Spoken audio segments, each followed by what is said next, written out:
just to make things clear, I call dibs on Griffith. Okay.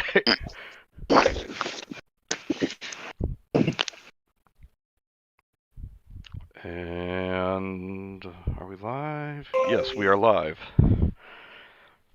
So that means it's time for me to drag my feet and be uncomfortably silent for a few seconds as I send the link out. So, just to make things clear, so, like, when you first put this, like, to get a good idea of what in the store, what were your thoughts? Wait, what? Are you asking if I read this to get an idea of it? Yeah. No, I just looked at the tags. And even then you knew that you were in some deep doo-doo? Well, yeah, honestly, I knew that just from, like, you saying what you did about it. Like, I know when you tell me that something's gonna be a hell of a ride, I know it's true. Yeah. And I'm hoping we, like, get, like, more than, like, chapter 1 or 3. Because, let me tell you, again, this story, like, goes freaking off the rails into some very much edgy shit. Like, there's a whole lot of swearing, some more swearing, the F-bomb. Hello, Mike. What the fuck am I looking at? You're looking at the screen for us to read the greatest Berserk fanfic of all time. Recommended by yours truly. Yes. Me!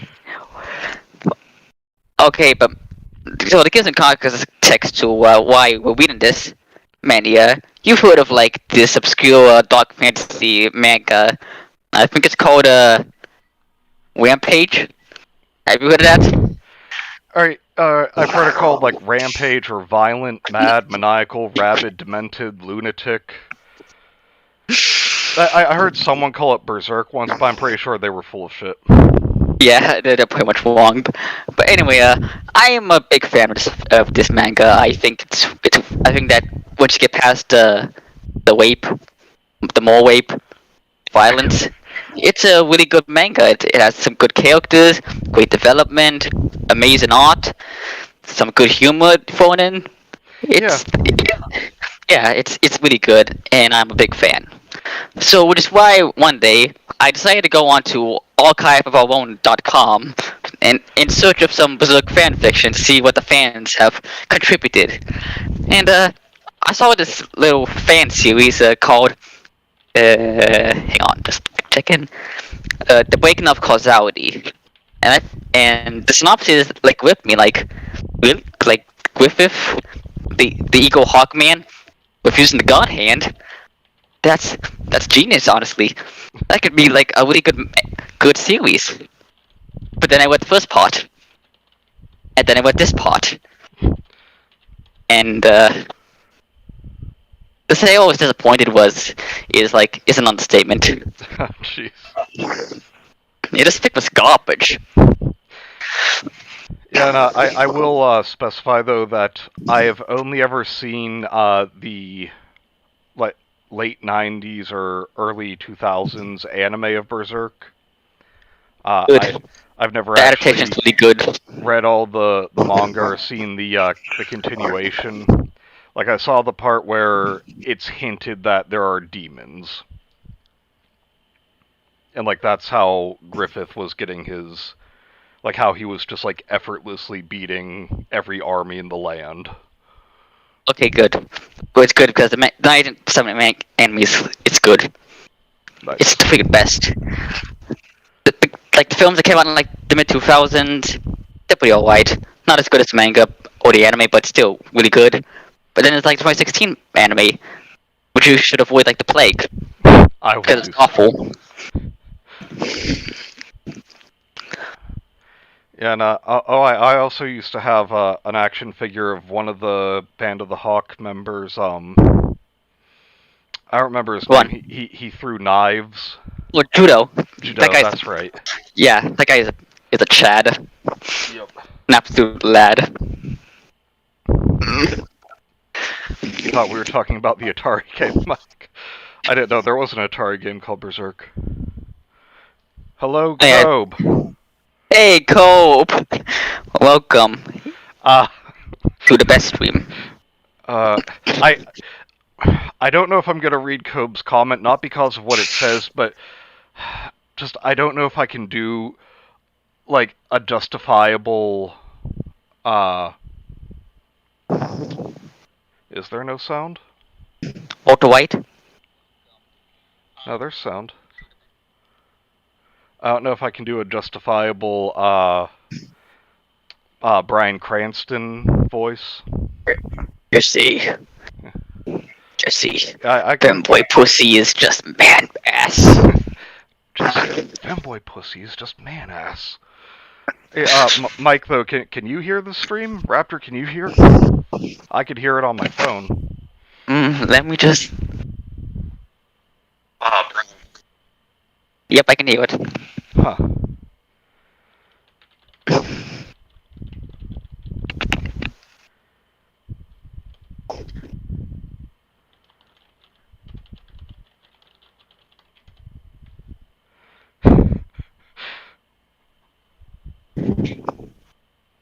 Got no audio. Odd.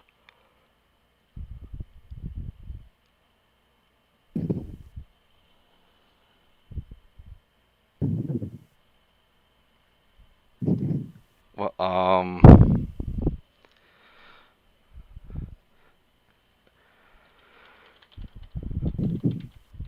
see. No, that won't do it.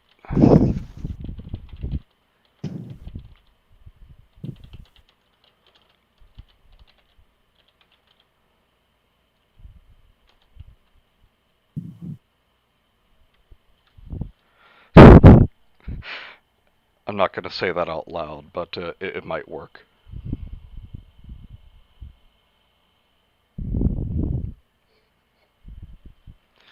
Okay, and I gotta ask you guys, in your opinion, how odd are my choices for what comments I will and won't read out loud on the streams?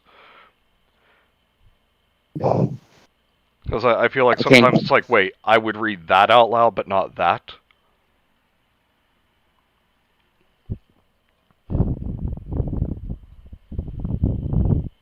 Well, is that Raptor? What's your rating for that? I give it a broken marriage out of 10. Jesus.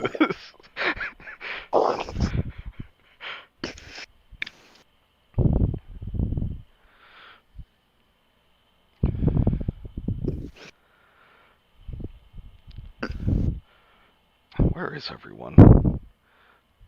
I mean, really, do we need anyone other than Mike and Cobe? They're both absolute kings. I guess so, but still, let's get like a few more people in here. Yeah. With a little wet. Oh, there's sound now. Good.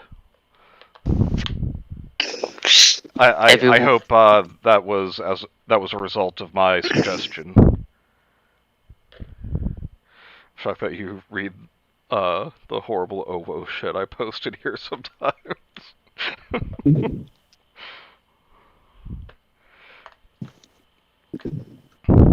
And on the bright side, we have no women in the stream right now. I should get them in.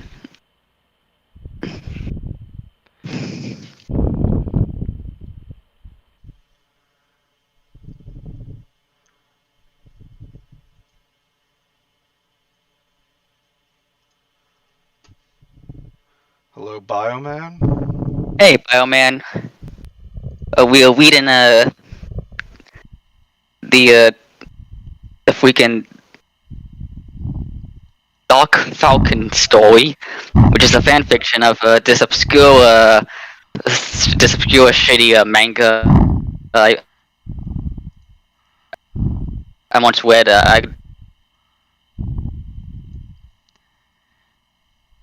Rampage. Yeah. You're generous. What it's called. Am I wrong, Manny? Yeah, you're generous with your choice of your alternate choice of bird. I said the dark pigeons. Yes.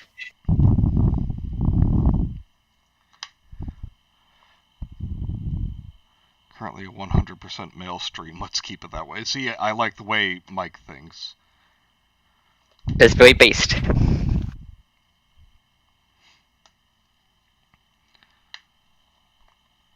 Alright, but yeah, we can get started and see if people kind of filter in. Oh yeah. Prepare your asses, everyone.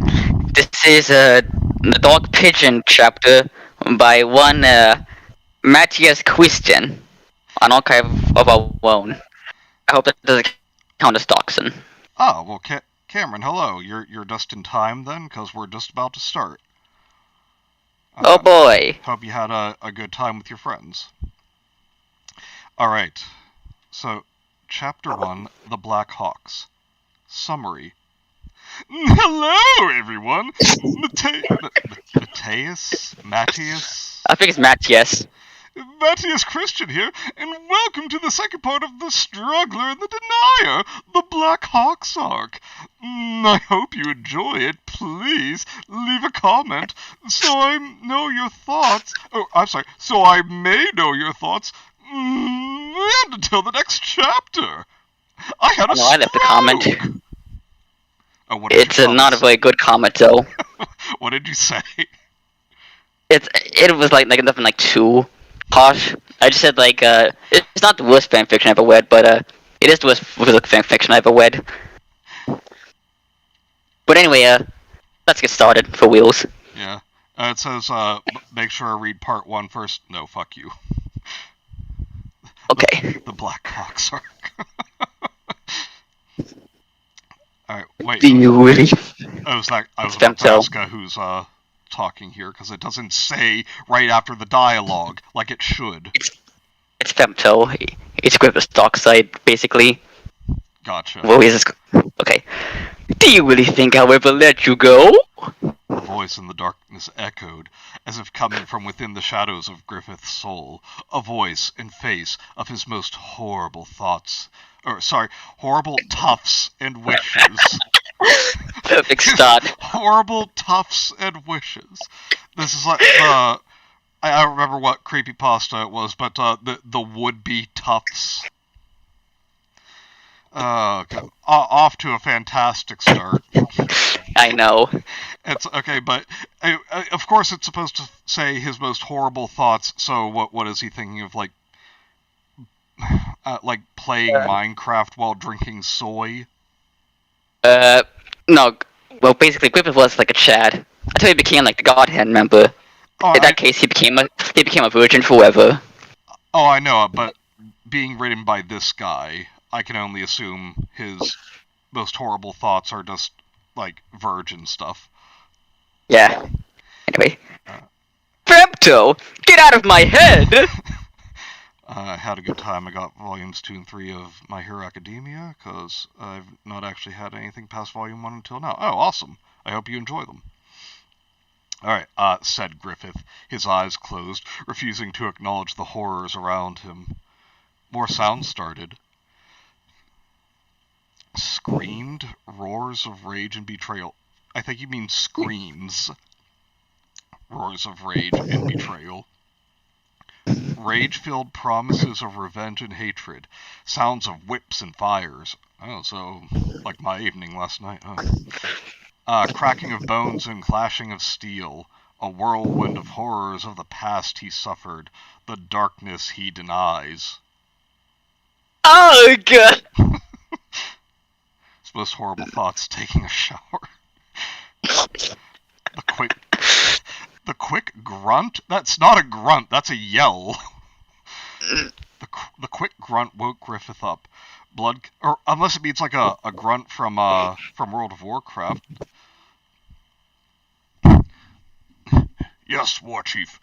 Blood coming from the brand on his forehead, and he sees Jadot standing beside him, his right hand holding a dagger with a one-eyed squid-like thing impaled on it, his left hand stained with the blood coming from the brand of sacrifice. The small commotion woke Guts, Casca, Pippin, and Rickert up.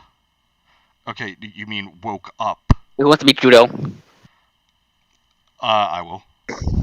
Okay. Can't our gaze? Just a little incubus. Said Jadot.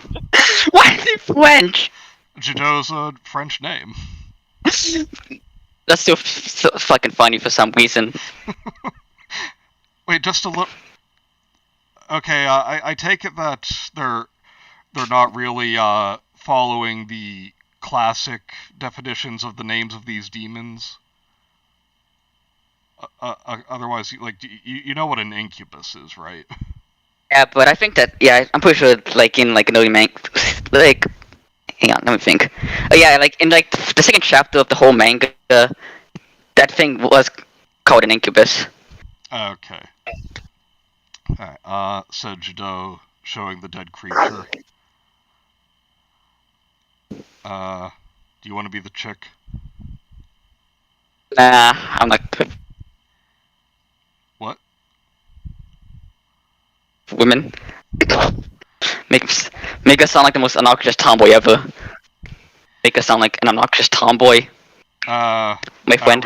I don't really know how to do that, so I'm just gonna go with Teen Girl Squad. Must have sneaked through the shadows. It's really windy here. I told you to make a bigger fire, Guts, said Casca, looking at the few dark spots on the camp where the bonfire they made to ward off the spirits of the night that kept hunting then did not reach. Wow, fantastic. Oh, so it's my fault now, said Guts, annoyed. Griffith took the small notebook and piece of charcoal from underneath his pillow and wrote, It's the third time this week, Guts. Laughing emoji, face palming emoji.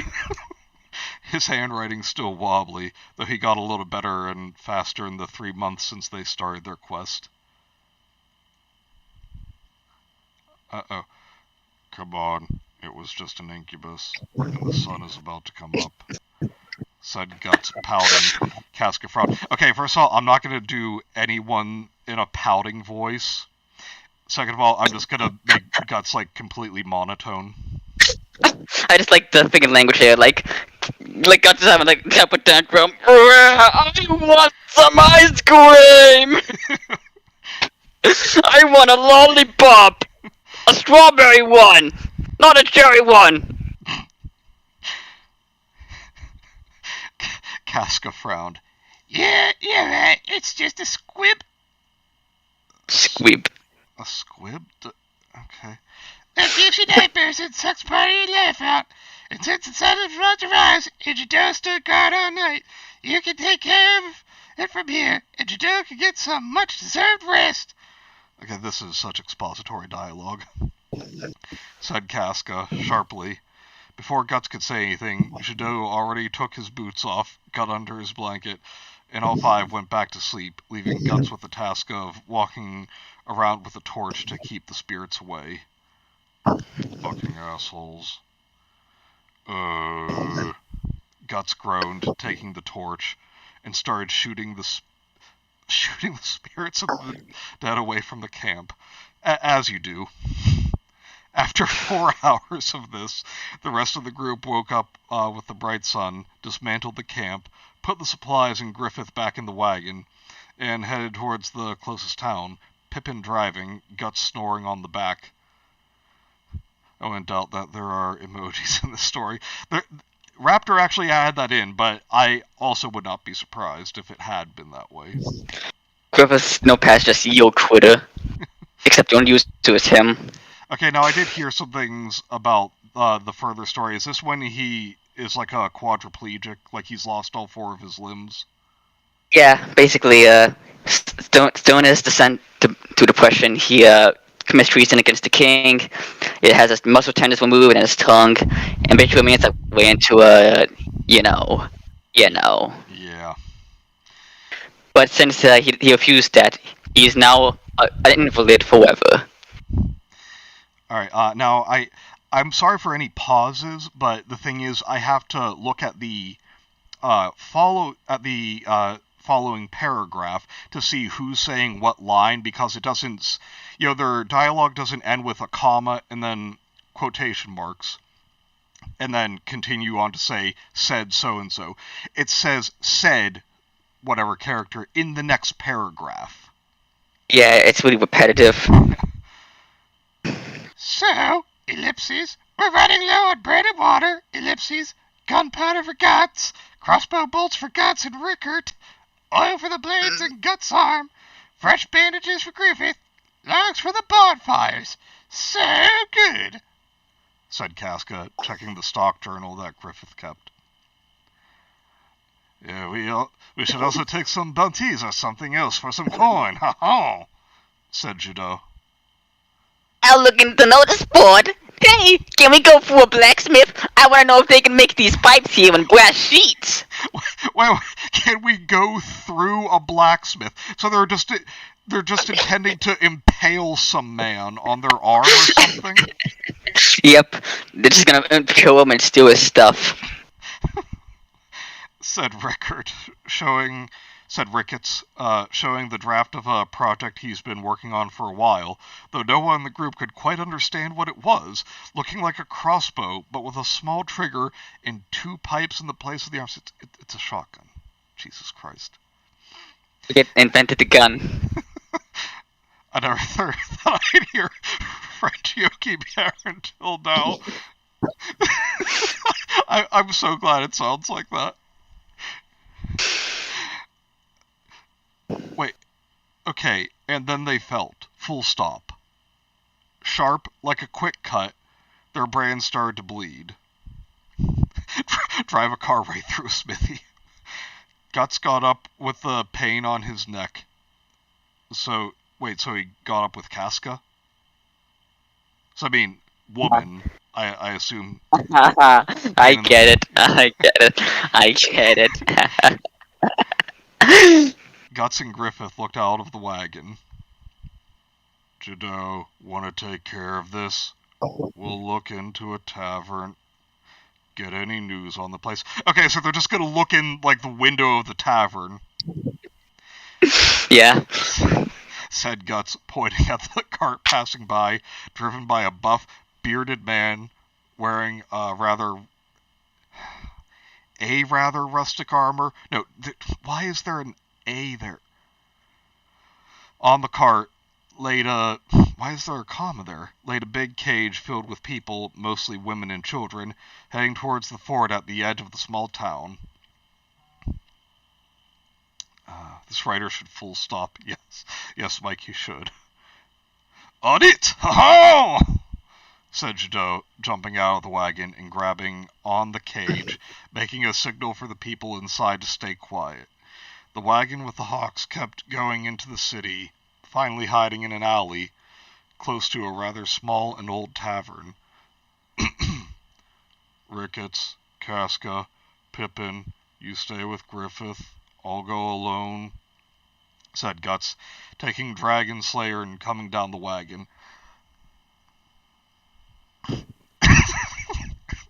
Oh, fuck no! Last time you were left alone, we had to pull out the tail of the pack of dogs and angry old war veterans after us. I'm going with you, said Casca. I want to see that happen. That sounds more interesting than what's happening right now. Wait, said Casca, when he felt the bony hand of Griffith touching her shoulder. Okay, oh shit, Casca's a trap, guys. What the fuck? Wait, is this... Was it Jane the Killer? No, not Jane the Killer. Nina the Killer? Yeah, Nina the Killer, where everyone's gender is constantly changing. And, like, I don't mean, like, through surgery or anything. I always just imagine, like these violent energy waves are rippling through reality, just, like, reversing everyone's gender every few seconds, and it's like, horribly painful on a molecular level. He picks his notebook. Okay, so he picks it. Oh, does it mean he picked it up? And writes, Oscar, facepalm emoji. You are 3 months into your pregnancy, baby emoji, facepalm emoji. You should stay, for you and the baby's sake. Pippin with go with guts. Hashtag bros before hoes. Hashtag baby lives matter. Where are you, piece of bleach? Quick question, is this a creepypasta? No, it's just, it's on Archive of Our Own. Drowning in the Gender Fluid. Casca frown. Apparently that's an emoji that the author just didn't know how to actually show, so he wrote it out. Casca frown. No, I can't. I can do it. Griffith wrote quickly again. It's not a matter of can or can't. You're starting to have problems putting your armor on, and you don't think we didn't notice you were in constant pain due to pregnancy. Waist fist emoji, bicep emoji, baby emoji. So, are you implying that the baby's already a bodybuilder? Yeah. At 3 months as a fetus? Yes. Based. His eyes, surrounded by the edges of his helmet, staring deep on her eyes. What? What does that mean? I don't like the sound of that. Especially if you read the Eclipse manga as I did. Bad mistake. She looks down. Okay. Be careful, you two. She said grumbly. You mean she grumbled? Getting in the wagon. Notebook, I choose you. Pippin came down, his war hammer at hand. You want to be Pippin? Sure. That way we'll both have 3 voices we're doing. Okay. Don't worry. We'll be here before you have time to miss me. Wait, what? Okay, I'm sorry, that was actually supposed to be Guts, but again, because they... It don't matter. That paragraph made it sound like it was supposed to be Pippin talking. Did you say that was Guts? I mean Pippin. Okay, said Guts, stealing a kiss from Casca, simp, and heading out, Pippin following close. I'm not sure it's physically possible to embed emojis on an AO3, to be fair. It's one of those oddly muscular babies they drew in Renaissance art. The most base babies in history. Casca looked down into the wood of the wagon. Just like... Would she have, like, X-ray vision? She's looking into the molecules of the wood. Caressing her abdomen, feeling the little fragile bump that was to be her child, when Griffith put a paper on her lap. Powerpuff Girls. I know that feeling all too well, Casca. Of being a liability, I assure you. The only one here that is truly a hindrance is me. Frown emoji, sad emoji, quiet emoji. Except, in her case, she's a hindrance because she's a woman. Huh. Griffith, look, don't lose hope. We'll find a way to heal you. Griffith wrote again on his notebook. Casca, I know we have survived the trip through hell itself, and we are now constantly fighting apostles, wanted from spirits, following a very loose instruction of a skeleton soldier bigger than Pippin. But face the facts. Frowning emoji. We are wasting our time, clock emoji. I'm thankful for you and Guts, but the King of Midland is going down on his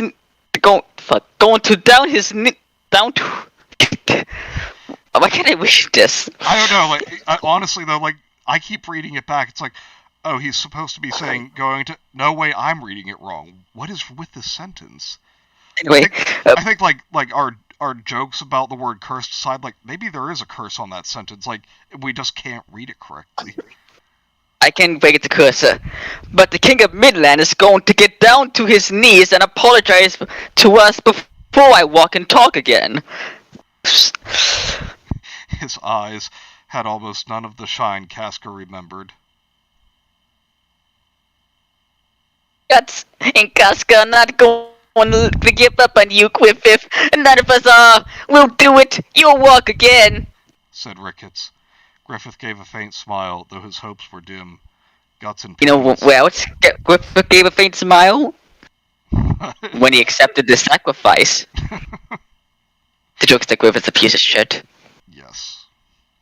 Guts and Pippin stand in front of the tavern. Okay, just complete scene change in the same sentence. Their faces covered by their hoods. I curse you with the fate of Jared 19. let's just enter, get any information on the apostle around here, and get the fuck out. Avoid any necessary problem. Whoa. Time out. The next sentence has some demonetization material. Oh dear. Let's just make up okay. something else instead. Said Guts entering, when the first thing they see is a bunch of horrible looking, smelling, and acting people. Gamers? Forward holding a young, horrified girl. Yeah, we did this wrong. It's cliche and holding an Atari Jaguar. Her cotton candy exposed. She was a candy vendor, obviously. Yes. Please, sir, show some mercy. Let my little girl's cotton candy go. She never did anything wrong with the order. Said the tavern owner, terrified for his daughter's sake. The big, muscular bandit laughed and reached for the girl's crotch. She's like okay, so there, it clears it up. He did the crouching incorrectly. She did a bad job of teaching him aerobics. I can see that. Fresh. The crouch. Yep, that's some fresh cotton candy. Definitely not day old or anything. Don't worry, old man. We'll take good care of this lovely lady of yours. Make her a proper cotton candy maker. Cotton candy vendor. Yeah, cotton candy vendor. Hee. Now bring more. Soda.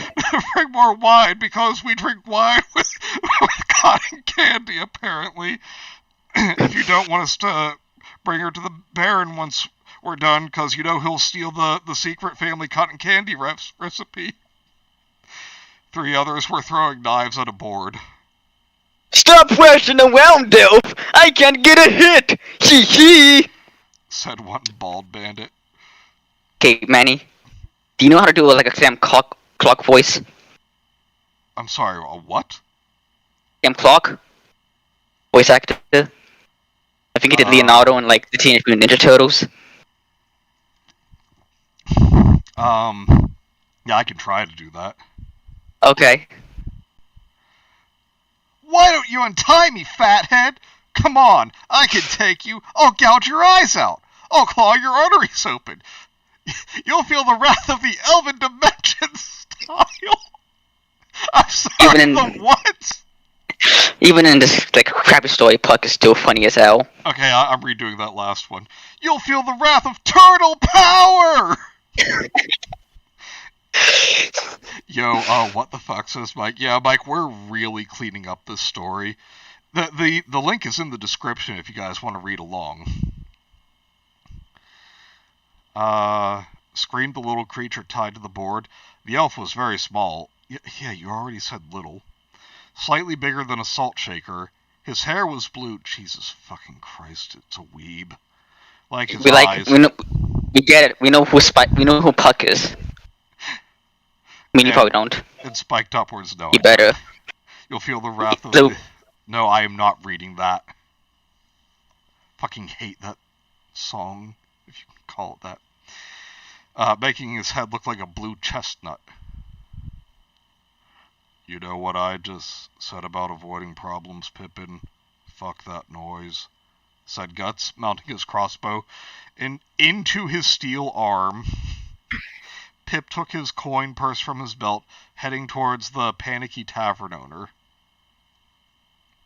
Forgive me, my Edward.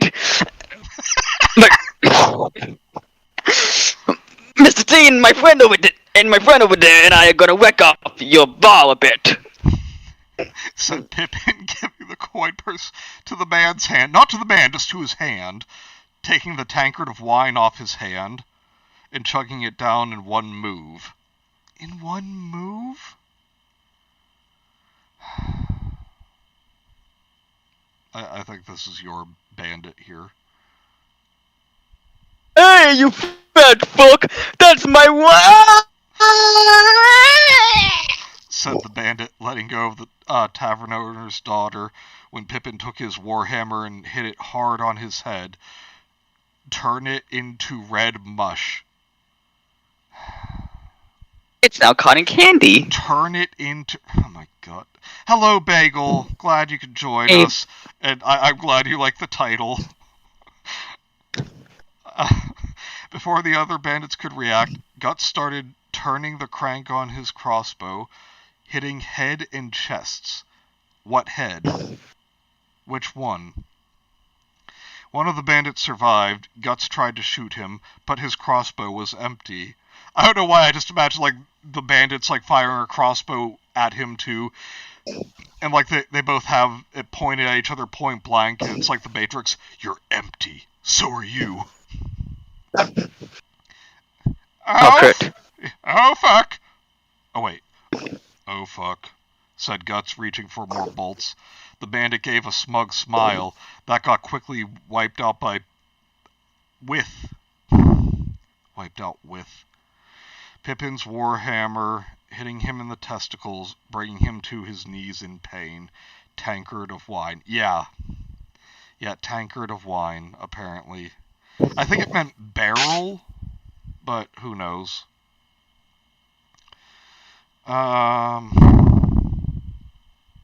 Ouch, Pippin. I know these fuckers deserve it, but holy shit. Said Guts... Oh my god. Said Guts, cringing. You actually put cringing in your story? The fuck is wrong with you, Mattias? Win J. This is not a bully stream, by the way. Not a bully stream. This is a fair use constructive criticism stream. Yes. They dual-wield crossbows in an epic slow-mo fight. Please don't demonetize us, YouTube. I mean, I'm not bullying. I'm asking an honest question here. Like, why would you actually put cringing in the story? Got stuff. Because, cringe. Hello, Gila, who drinks wine in tank. Hi, Gila. Apparently these bandits do. Glad you could join us. Guts stabbed the bandit in the nose with one of the bolts. Okay, now it's ripping off Legolas. Pinning him to the balcony. Okay, so did he, like, stab it through the side of his nose? Or is it implying that he shoved a crossbow bolt through the guy's head and it was somehow long enough to, like, still be sticking out on both ends and pin it to a wall? What? A thing of wine. Hee hee. Funny reference. I get it. And now I want wine. Yeah, wine does sound good right now. I'm going to assume this is Guts still talking, because now it doesn't say who it is. You are one of the guys from the castle out of the city, right? The bandit shrieked nasally. Behind you! Cowabunga! Behind you! Look up! Oh my god, he got me! Screamed the elf and the young girl in unison. Fuck off! We're not gonna go back and try to do that. Guts, without looking away, reached for his sword, lifting the huge hunk of iron, wouldn't it be steel, and bringing it down on the charging bandit, cutting him from shoulder. It is like the Middle Ages, though, to be fair. Okay. And destroying the floor. Okay, so they all fell into the basement. I saw the bandit take off with my stuff. That wasn't very based.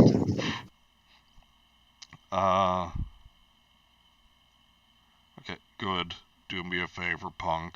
Tell your master that the remnants of the band of the pigeon, the black pigeons, are here, and if he wants the 4 fuckers reward for the denier's head, he gotta hurry. Fuck off. And Guts threw the bandit out of the parlor. The parlor? It's now an ice cream parlor, I guess. Don't forget to mention the denier. Might save your life, prick.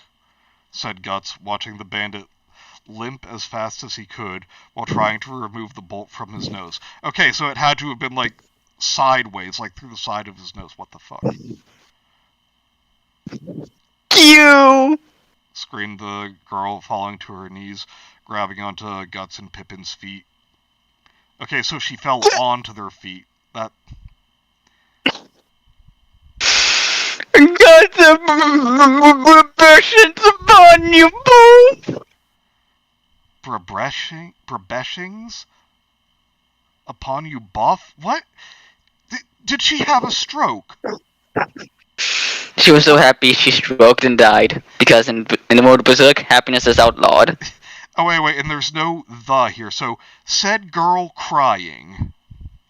Pippin helped her up, handing her to her father. So he literally just picked her up. Here, take this.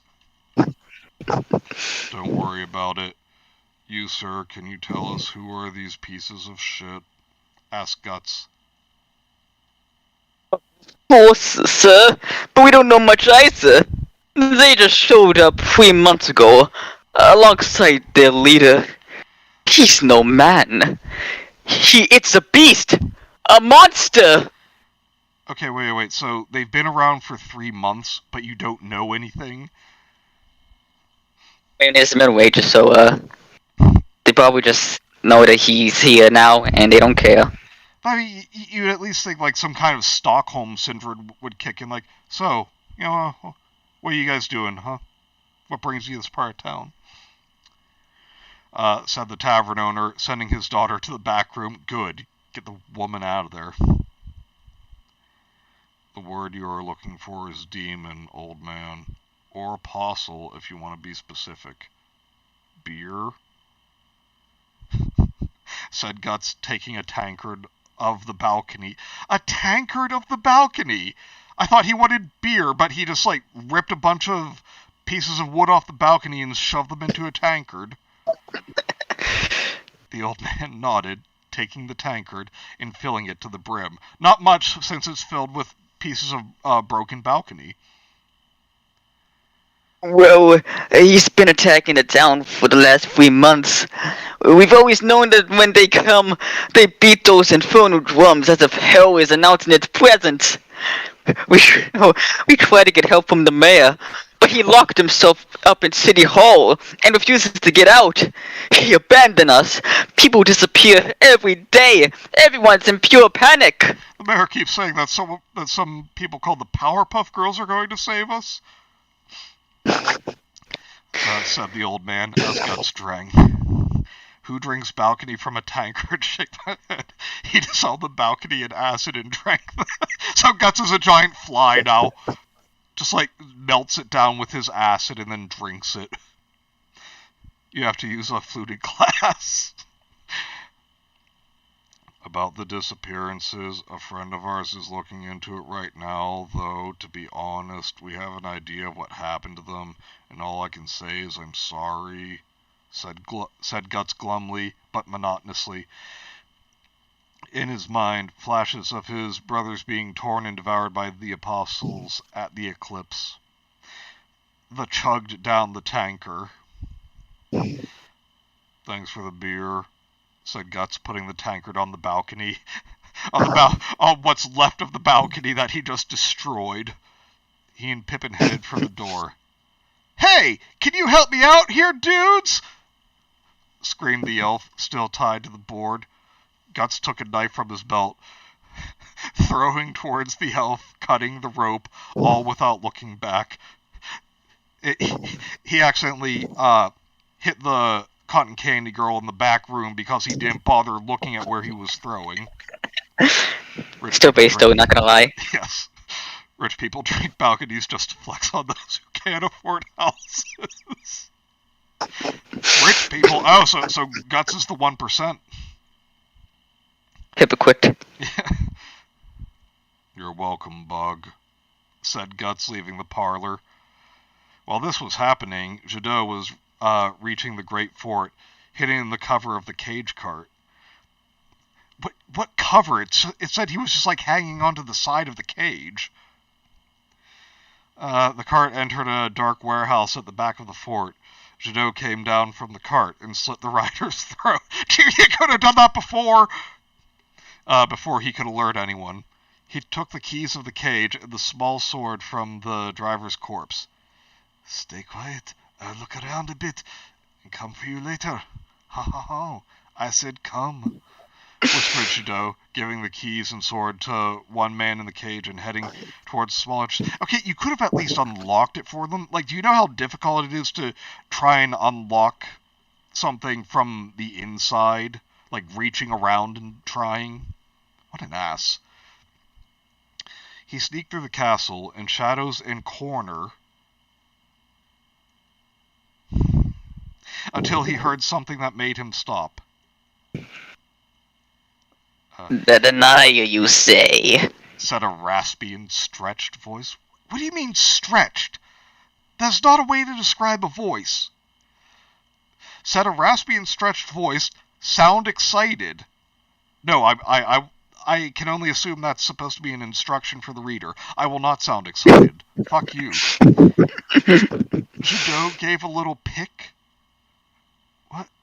A little peek, it should say, trying to see the people talking. Yes, sir. Those fuckers, they killed Ross and the other... said the bandit Guts, and Pippin spared, Hey? with the being he was talking with turned.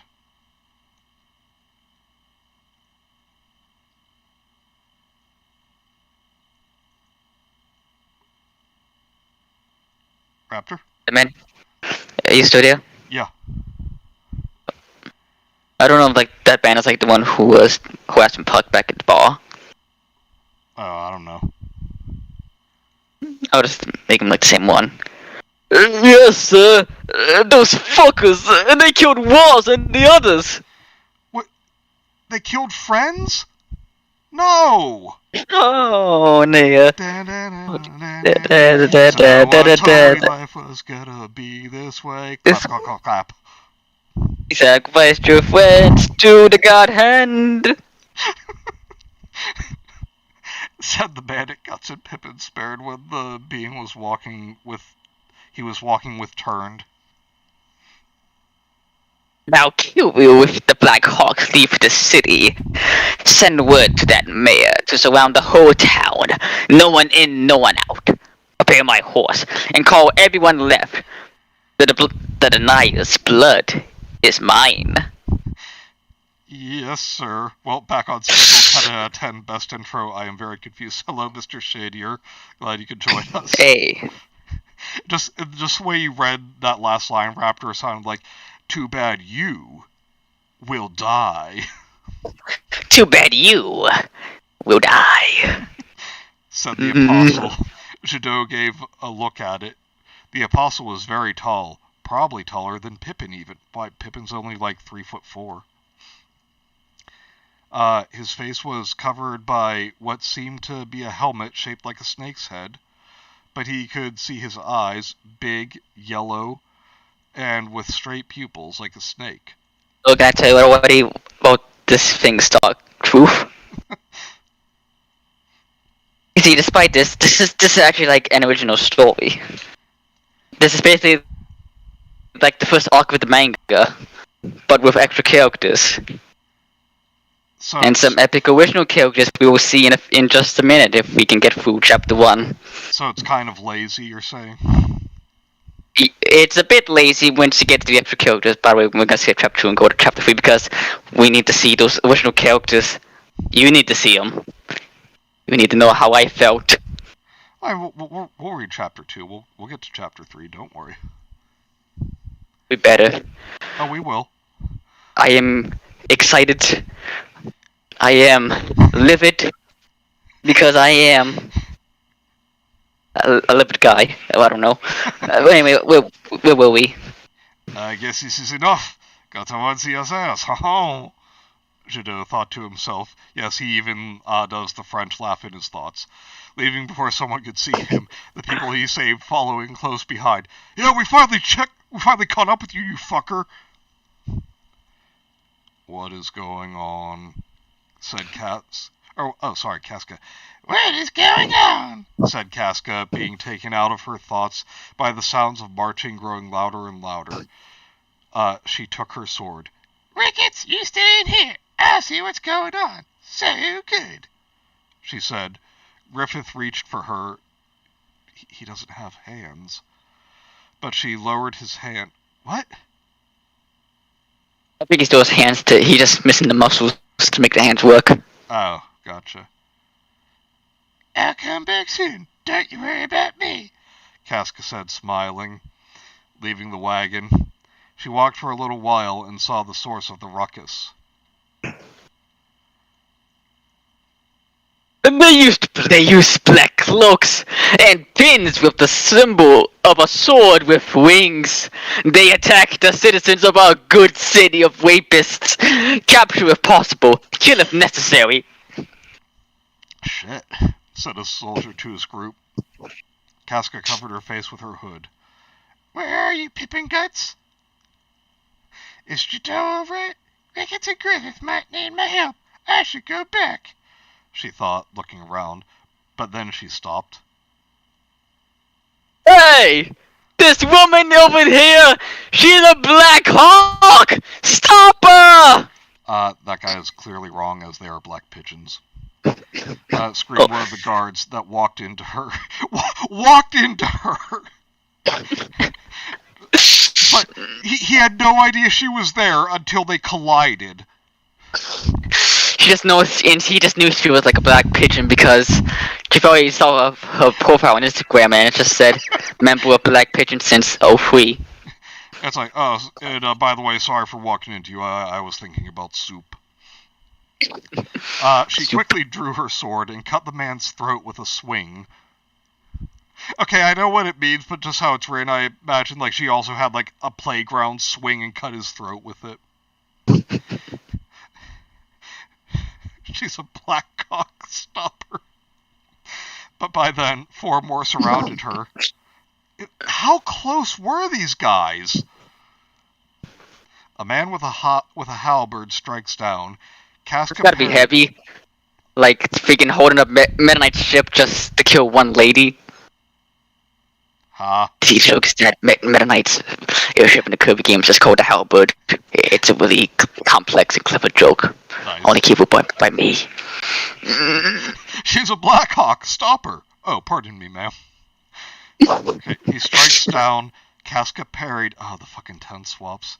The blow to the left with a crumfowl? Well, what is that?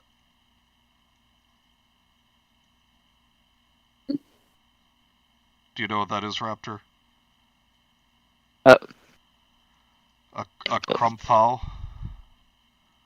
Crumfowl? No, I don't know what that is. Hang on. And cut into his shoulder. Another one punched her in the face with a buckler, breaking her nose. Oh, Jesus. This didn't slow her down. She grasped the edge of her sword. What? Bashed the buckler to the side with the pommel of her sword and stabbed the point on the gap of the side of the armor. Oh my god. This is so badly described. The other 2, both with warhammers, charged at her, and Casca hit one in the face with a pommel of her sword, kicked the other guy in the gut. Kung Pao.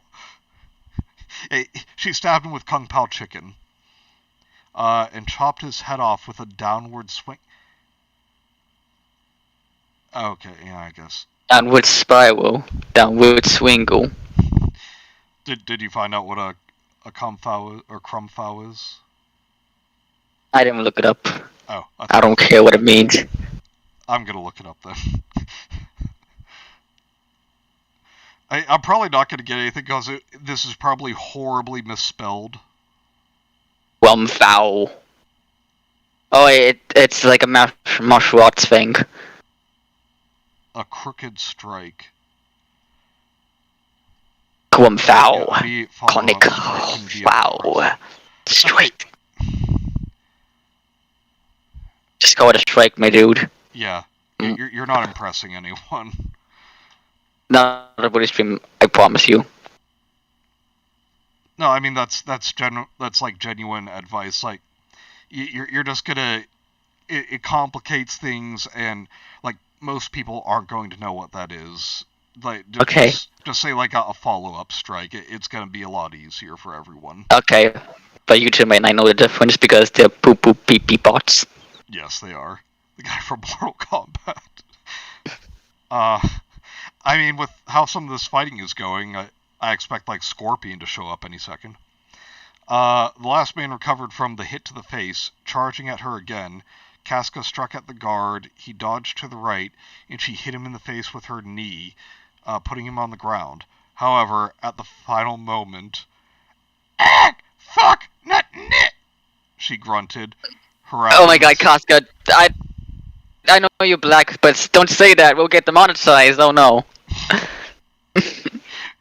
Her abdomen started hurting again.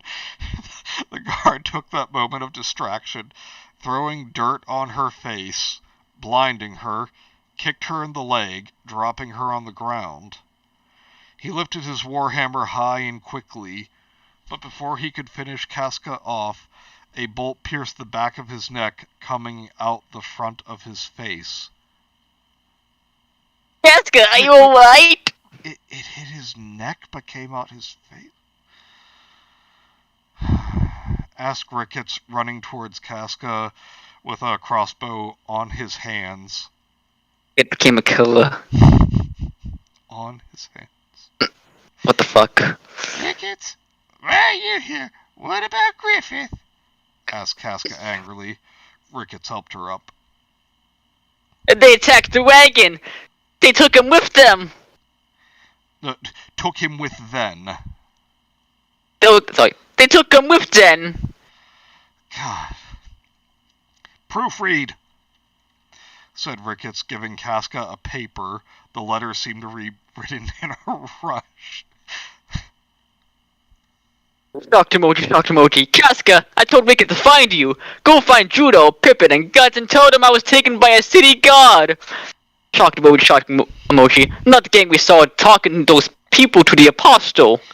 Shocked emoji, snake emoji. The mayor is likely wants to hand me to the apostle himself! Buff emoji. They'll know what to do, and stay out of it, for your own good, as well as your child. Sis. She got mud on her face, the big disgrace. Somebody put her back into her place. What, the kitchen? Casca, distraught, put the paper on her pocket and ran back to the wagon with Ricketts. As the two rushed back to the wagon, Jadot, with the hostages from the fort alongside him, reached the back entrance of the city. Now, all of you, go back to your houses and stay inside.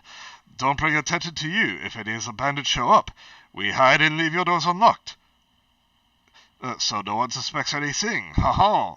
I had to go behead some nobles, said Jadot, sending the people he rescued away. As he reached the place there left, he saw the wagon wasn't there, and then he saw Guts and Pippin coming back calmly on one side of the street, Casca with Ricketts desperately running on the other. And they run into each other like a cartoon, with cartoon sound effects and all. Where's the wagon? Where's Griffith? Asked Guts, noticing the commotion. They took care of the city guard, said Casca, handing him Griffith's note. Guts was angry. Fuck, you know I can't read. But okay, but seriously, fuck me. Alright, Ricketts, Jadot, and Pippin, you go take Griffith out. I'll stay here. Take him out? I thought they liked Griffith, but now they're gonna kill him because they know that he is a terrible person. No doubt the apostle is on its way. Oui, he is. With the entire crew. A giant snake from what I could see, ha-ha! Said Jadot. Guts stared at the entrance. Don't step on Snake, ha-ha! The Dragon Slayer on his right hand, a small bag of his on his left prosthetic hand.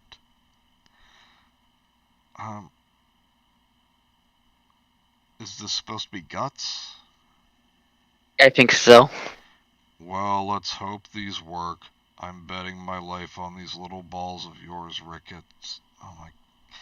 You could have Oh my worded god, that better. do not say balls. Do not say balls to little boy guts. Please. This is why you don't only proofread. You gotta like read some lines out loud and think, does that sound bad? Just make sure you hit him in the weak spot, like his eyes. It won't kill him, but it might give an opening. Let's get Griffith back. How do you know the Apostle's weaknesses? You never met him. Yeah. Are you just assuming that like eyes are the weak spot for this demon because that's the case for humans? That seems like a hell of an assumption to make. Said Ricketts, heading with Pippin and Jadot to City Hall. Casca unsheathed her sword. Now we wait. So good, she said. Oh, Thank you, Cameron.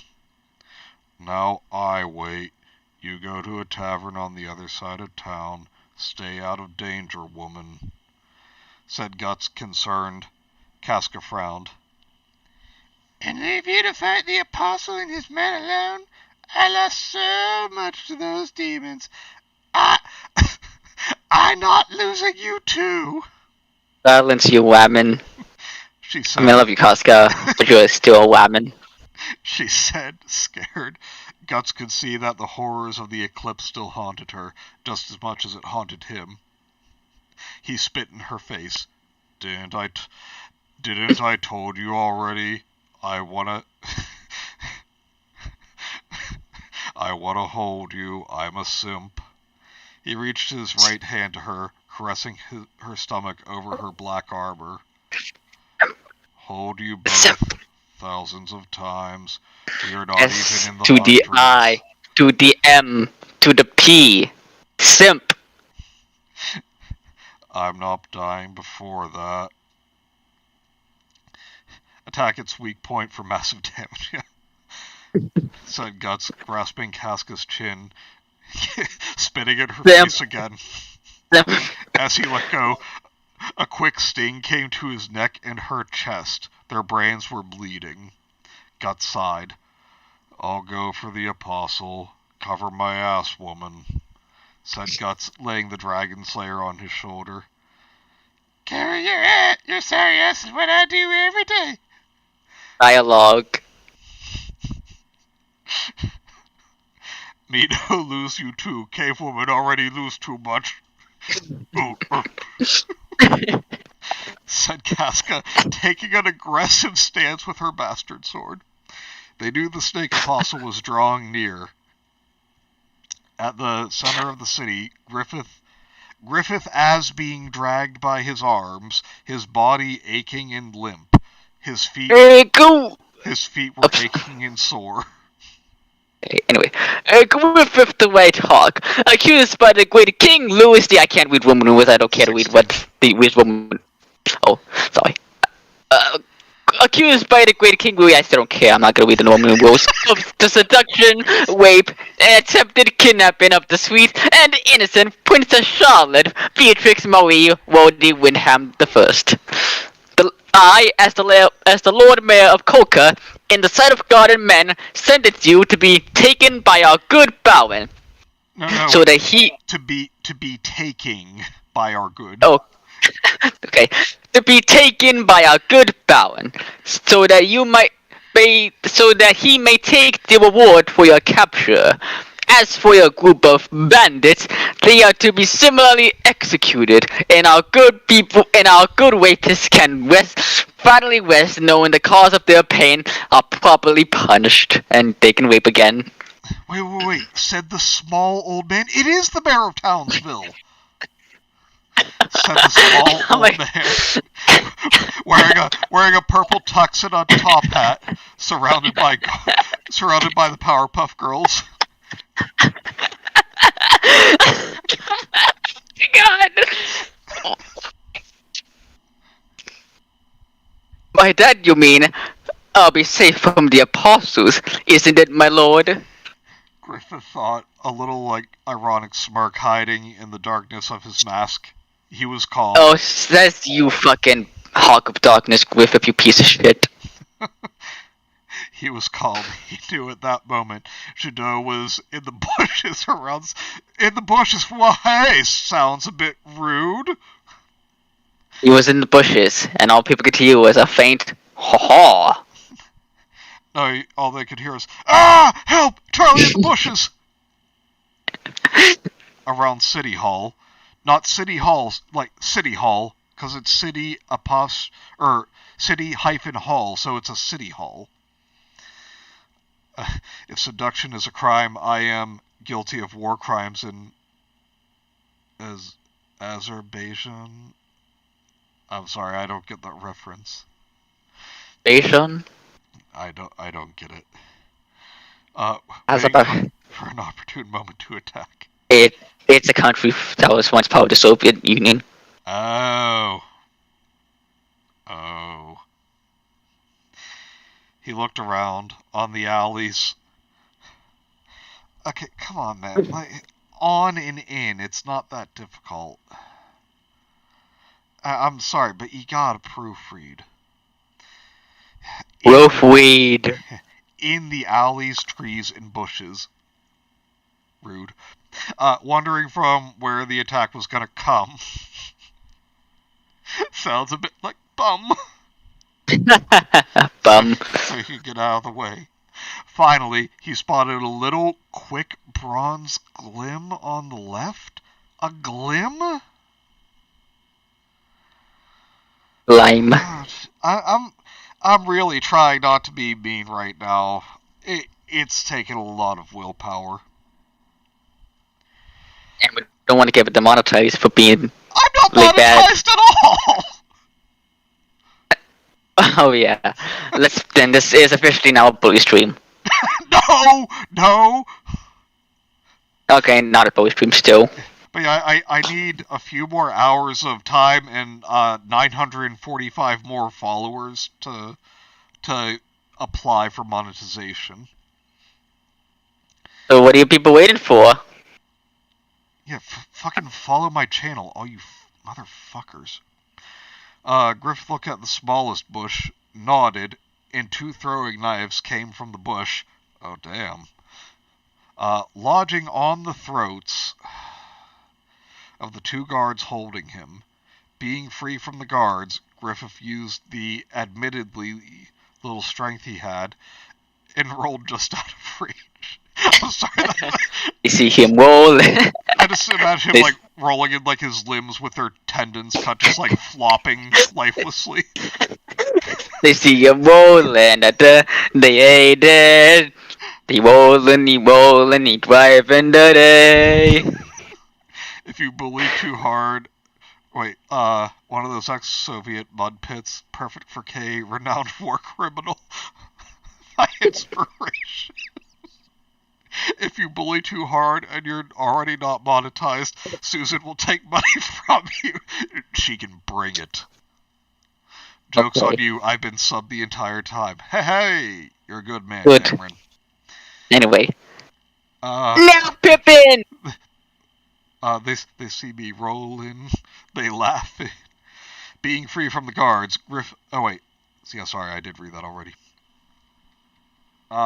Shouted Ricketts, throwing his bombs at the guards from a tree, injuring most of them, creating a big curtain of smoke, while Pippin came from one of the alleys, still riding Treebeard along with Mary, hitting heads and legs on his way to Griffith.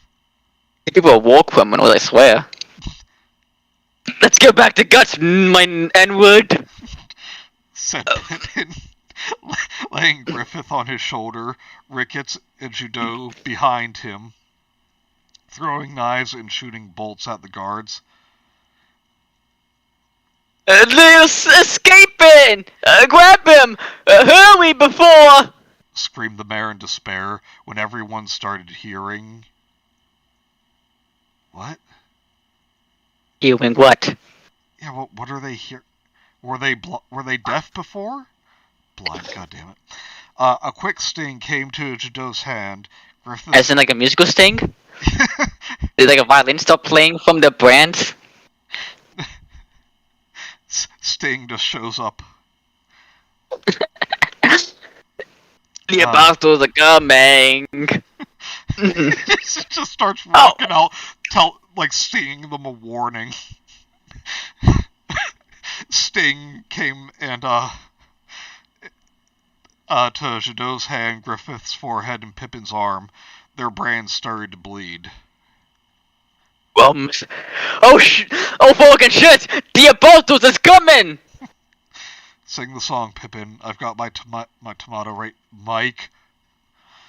I was having fun until you had to mention the John Noble tomato scene. I feel sick now. Shouted Pippin. As the four ran back to the entrance of the city, Casca and Guts could hear the drums growing louder and louder.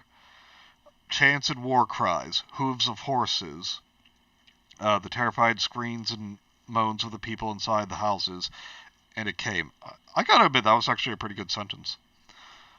Yay. The entire bandit group, 50 men at least, and the very tall snake baron with okay, small typo there, carrying a long halberd. Yeah, small typo, but yeah, those two sentences were actually pretty good. Yay, progress, but anyway, I can't believe he's like carrying Meta Knight's halberd. I hope the guy's can shorts for that, because this thing is gonna get wrecked. Damn, okay, I'm not reading that out loud. Which of us was the Baron? I was the Baron. Kill the other hawks, find the denier, steal their V-Bucks until they're poor.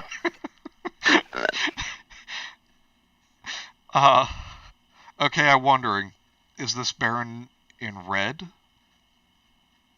Because if so, all you gotta do is call Snoopy to take care of him. I get it. It would be pretty cool if Snoopy was like attacking the snake Baron from Berserk. Yes, said the Baron, calm. His men charged at then. Let's hope these work. Guts thought, throwing the bombs as then. Nigga, you've been on a freaking attack rampage for 2 years. You should know they work. Yeah. Throwing the bombs as then. At them! Causing most of them to fall from their horses, injured and confused by the bombs. Confused, were they also I am not hungry? sorry for that. Are they also hungry? Are these like some of Chris Bohr's ghosts that he hunts? I'm not sorry for that freaking bomb back there. Good sentences. The story made me do it. You know what they say about infinite monkeys and infinite keyboards. Damn it, Mike.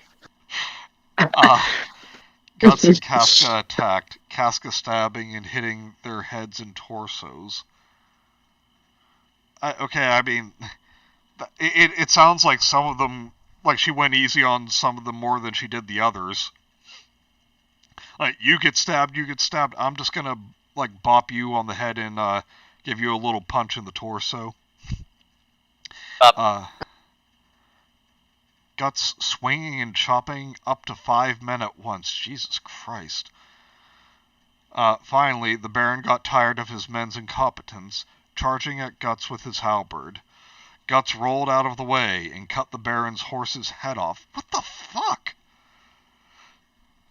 I mean, to be fair, this is like 2 other characters from Guts doing this arc. Yeah. Because this is like, after all that shit happening, he's now a freaking madman. Except he has friends, so he shouldn't be like this, like, sadistic or whatnot. Yeah. Forcing him on the ground. The Baron attacked again. The large halberd and the Dragon Slayer clashing and sparking. I'm not, like, making any joke about the writing. Like, I don't know why, but I just imagine, like, instead of clashing sounds and sparking sounds, instead it sounds like lightsabers clashing. I don't know why. Playing from the 2016 Berserk series. Well, Casca took care of the rest of the bandits when she got jumped by a large and fat one. How did a fat one jump? Pinning her to the ground. Cask. It's like Duck Duck Goose, but murdery. Cask, screamed Guts, getting distracted, and the Snake Baron hit Guts with his forearm, launching him against a surrounding house. Casca struggled to get the bandit of her, when suddenly a knife flew straight into his eye, blinding him, and a warhammer to the face finished the job. Pippin quickly helped Casca up, handed Griffith to her,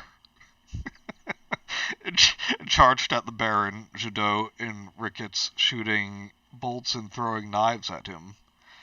The Baron smirked. How does a snake smirk? The projectile. Not like Snake yet. Oh, He's just still human. Oh, just like with like the snake eyes. Yeah, it's basically they have a human form that's somewhat distorted and a monster form. That's how apostles work. Oh, cool. The projectiles weren't a problem. He parried Pippin's attack with one hand, kicking him away, punching Casca to the side, and lifting Griffith like a trophy. Oh, this broken excuse of a man is the denier, eh? You don't seem like the man the others speak of, the one meant to be the fifth angel, the one who broke causality. I am disappointed. Ah! It literally says, "I am disappointed." Oh my god. Come on. The Baron's words were cut short. He was blasted into the building by a cannonball from Guts. Do you have it? These assholes don't know when to shut the fuck up, said Guts, getting up. He turns into a tiny snack cartoon and smirks. He took the Dragon Slayer, picked Griffith of the ground, and laid him just out of the battle. Griffith looked at his friends, feeling impotent. Oh my god. Phrasing. Carried around like a baby, being constantly tormented by the demonic embodiment of my darkest thoughts. All my tendons fucked. Mutant missing a hand. At least it's not my good hand. Where's the legendary hawk now, Gaston? No, Gaston wasn't a man, but the Vander Hawk, so he was just a normal guy who wanted to own a bar until he was eaten by demons during the eclipse. How could they get him, though? He ate 4 dozen eggs a day to get large. I get it, because his name's similar to the bloke from that one Disney film with the Monster Man. Yeah. What's it called? Monsters Inc. Yes, so funny. That was the one. Griffith on the ground, inferior to George of the Jungle. Okay, now I'm just imagining like Griffith is about to get crushed by like a piece of like a flaming building, and Brendan Fraser just like swings in on a vine and grabs him. With the jungle, watch out for that apostle. Fuck, where were we? Oh, Griffith ironized. I don't think that's a word. To himself, remembering the Raiders' final words. You lot were more entertaining than I expected, black pigeons. But it's time to end this! Said the Baron, but his voice was now at a higher pitch and louder, coming from a very long neck. This neck was in his apostle form, a giant snake, like beast on all fours? I know, that's wrong. The snake apostle was clearly on 2 legs. I should know because I'm a Berserk fan and I know this kind of information. Brendan Fraser could only improve this story. Yeah, that would be fucking awesome. Jadot threw 2 knives at him. They just bounced off the apostle scales. Pippin charged at his front legs. The apostle grabbed Pippin and threw him against a wall. Guts attacked at its head. The long neck curled and snapped out of the way of the sharp slab of iron. The snack... What's that? Look at this image, Manny. Does this look like he's on all fours to you? No, Raptor, it does not. Phrasing, please. Oh, sorry. But it looks like he's a quadruped. Yeah, he does have long arms. Like they almost reach the ground, but no, it's clearly arms and just 2 legs. Yes. Although why? This offer. What are you saying? Why does a snake have limbs? Why does the snake have abs? Yeah, that's a good point.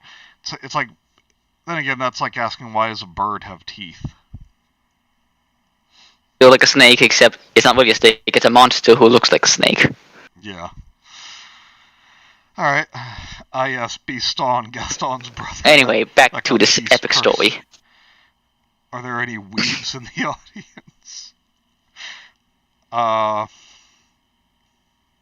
Berserk is not the kind of anime that weeps weed. It is for men like me. Get him up against the wall. I think I finally get off the fucking wall. Okay, I think we're at Okay. Judo-fu knives. The snack snapped at Guts, biting into his shoulder and flinging him far, close to Griffith. Okay, no, it wasn't like a collapsing, flaming building that was coming for Griffith. It was Guts flying through the air. Oh god, oh god, oh god. Oh! Whip it up the ground. Yeah, watch out for Guts. What? Bang. I know some birds have teeth. It was a reference to It's Always Sunny in Philadelphia. Griffith dragged himself to the dazed Guts, the snack coming close, ignoring the desperate attacks of the other black pigeons. Your little game is over, and so are your pathetically short and pointless lives. The black swords pigeon first. Guts is like, that's basketball American swordsman. Said the snake apostle, and Griffith noticed. I mean, I know Griffith is in a bad way right now, but I don't think anything happened to his hearing. So I imagine he would notice. Fleshy, pink, and slimy. Can we be reading this part? It's the face. It's the face, guys. It's just the face. It's not anything else. The face of the snake apostle inside of its mouth. And why is they don't call it Snake Apostle? His name is the Snake Baron. Also, wait, is it saying he has another face inside of his mouth? Yeah, that's the thing with the Snake Apostle. You see, apostles have like a monster face and a human face. Except for Zod. Okay, but here we go. He started pointing at mouth, opening his helmet. That doesn't even make sense. Guts, getting up, looked at his gesture, and he understood. The bombs, said Guts, taking 2 bombs from the bag in his belt. See, right there, writer, that's where you should be writing on instead of in. Putting then on his steel hand. Fleshy, pink, and slimy, Manny 2021. Want a piece of me, bitch? Just watch out, people. I say I'm very hard on the chew. What? Huh? That doesn't mean anything. What? Oh my god. Said Guts, taunting the apostle. The snake laughed and snapped at Guts, which was exactly what he wanted. Guts punched with his left hand and the snake exploded, because apparently, a martial artist can do that. Snakes on a Plane taught me that. Getting it deep in the snake's face and grabbed onto the Dragon Slayer with the right hand. Not his right hand, just a random right hand. He pushed the string. How do you push a string? Is this like Fighter from 8-Bit Theater? Magic. You're supposed to pull. Well, pushing is a form of pulling. He pulled the string of the arm cannon. It was empty, but he only needed the steel hand to close, which it did, detonating the bombs inside of the mouth. The apostle screeched in pain, blinded by the explosion. That hurt. It was the opening Guts wanted. He flanged himself? My name is Alvin Flang. He just Alvin Flang, the Snake Apostle. He flanged himself. Is it so? He flinged himself. In which case, it should be he flung himself. Flang gang, everybody. Wise up. He flanged himself up, grabbing onto his one word, grabbing onto the Dragon Slayer, and brought it down onto. No, just down on the Apostle's neck, cutting him open from the gullet to its entrails. Okay, no. The gullet is the front of the neck. From what this is describing, Guts is on his back. The Snake Apostle contorted, gagged, and fell to the floor, dead. Guts sat down, tired. Casca ran towards him, hugging him, relieved. Okay, this is a pretty base moment. The woman is, like, throwing herself at him, and his response, "Are you alright, Griffith?" Just, be gone, thought. I'm checking on my bro. Women dip willy. Okay, I need an asylum movie where someone punches PS2 quality snakes and they explode. Hashtag flanged gang. Flanged gang, yeah. As Guts taking his friend off the ground, Griffith nodded, grabbing... What do you think I am, bitch? Grabbing on the Guts' shoulder? At least get a beta reader or something. I'm pretty sure a beta fish could effectively find these mistakes. As the black pigeons were recovering their breaths, I don't know if we're gonna... forget making it to chapter 3. I don't know if we're gonna make it to the end of chapter 1. Let's just skip chapter 2 and get to chapter 3. No, we'll read chapter 2. I'm just making a joke. I don't know if we're gonna make it to the end of this one before I have an aneurysm. Sorry, I'm a cuckoo. And I'm Woodred. Oh wait, so you're... In that case, I'm Link. I have to catch you and turn you in for some sort of quest. Why get a I don't get it. I'm not gonna say that. Weren't the cuckoos or the cuckoos were the chickens in Legend of Zelda? Oh yeah, those guys. They attack you if you attack them. Yeah. That's funny. Faces and voices started surrounding them. The people of Coca, citizens and guards alike, looked at the slaughtered bandits, their monstrous leader butchered, and the 6 people who brought them down. I mean, to be fair, it's one person that brought down the snake. The guys were just baggage, let me tell you. Dr. Cuckoo Raving. Dr. Cuckoo Raving Esquire. Man, send me your address so I can DoorDash you some whiskey. I appreciate it, Mike. Arrest them! In the name of your king! Said the mayor, coming through the crowd. All looked at each other. The blind man saved us from the bear wing, said a little girl that Jadot rescued. The tavern owner and his cotton candy peddling daughter came forward as well. If it wasn't for that swordsman and his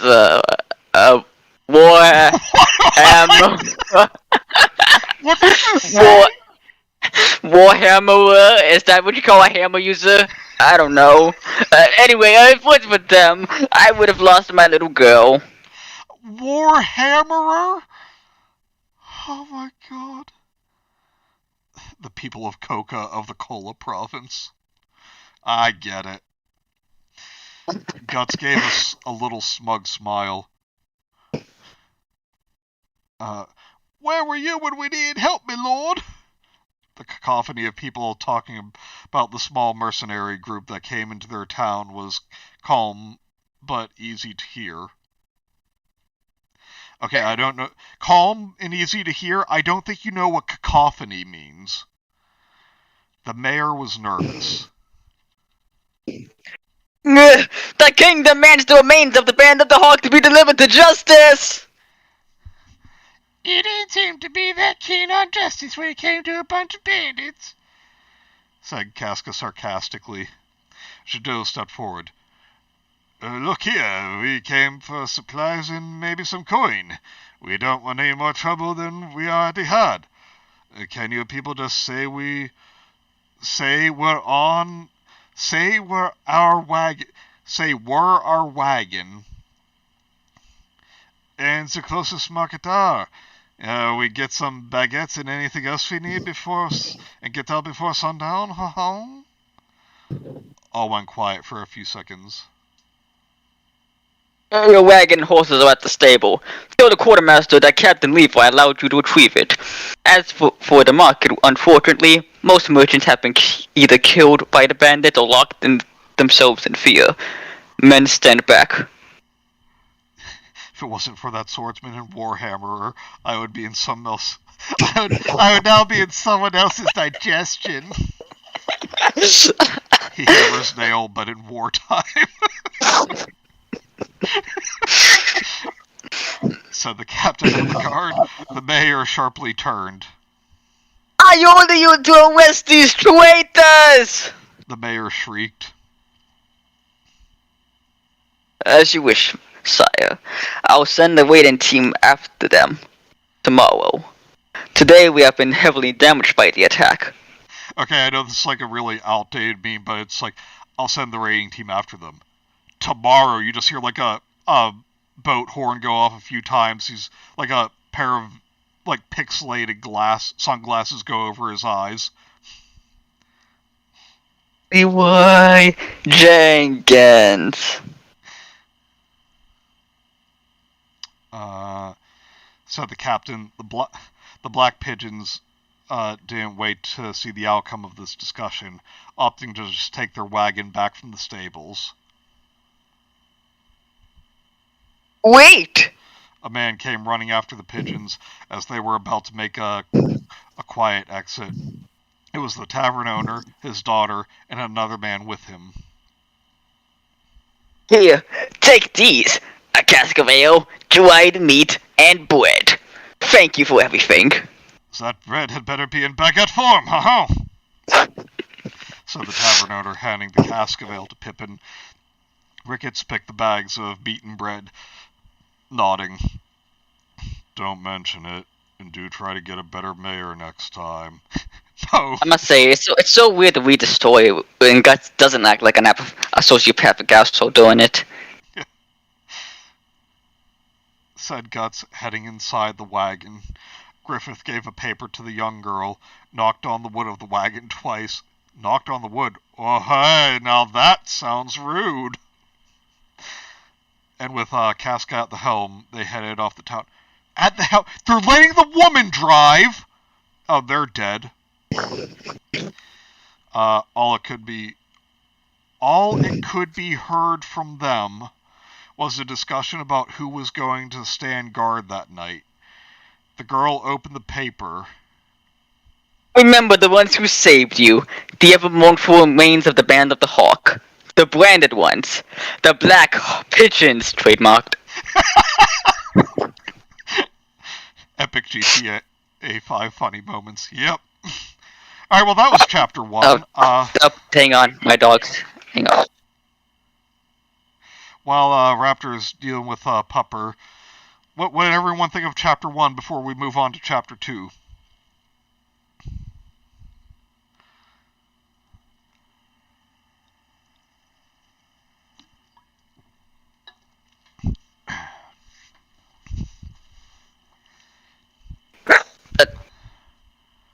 What? Please, shut you dang doggy, I'm on stream. Alright. Shush. Anyway, that was shit. Yeah. Mike's thought on the chapter was apparently doggos. Yes, please, doggy. There's no one else here but me.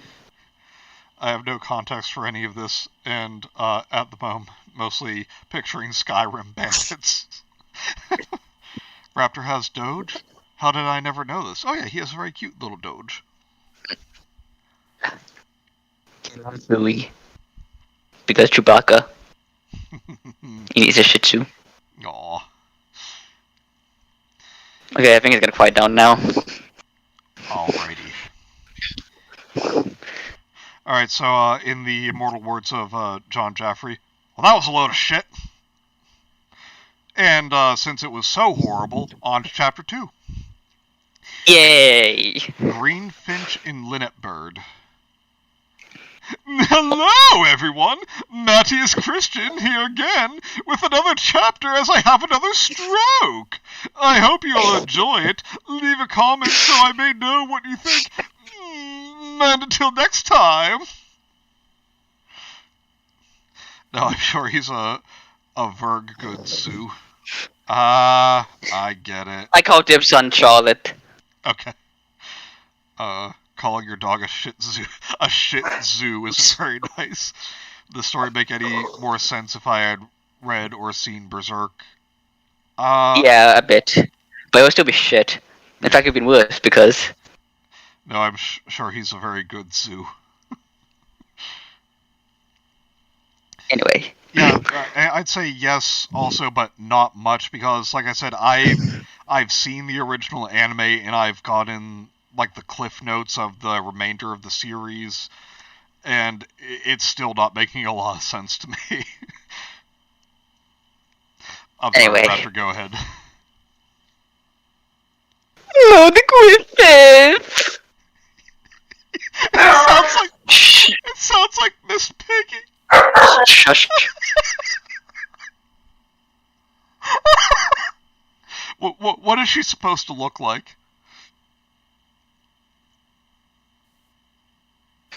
Hang on, I'll go get a picture of her, and I'll show you. Wait, whipped the young girl? What? Okay, either she's getting whipped or she's whipping someone? No, that's my dog. Shush. Sleeping in her high silk feather bed? Silk and feathers are two very different things. It has been like that for over a year. Admiration, guilt, desire, and despair, all mixing... Oh my god, it's getting so emo. All mixing in Princess Charlotte's mind, and for some reason princess is not capitalized. It was early on, a very cold and rainy night, just like that one night Griffith made his way into her chambers 1 year prior. A memory made... Okay, here's a picture of her from the new movie. Yeah, my voice doesn't really fit her, to be honest. I'm just picturing Miss Piggy, like, with that outfit and hairstyle now.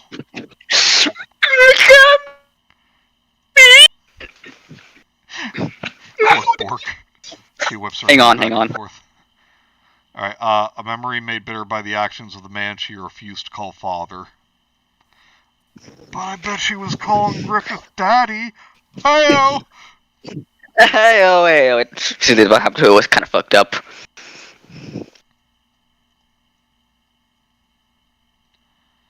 I think it'll be you. Oh. Your Majesty? So I've just noticed I didn't get 2 volumes of My Hero Academia manga.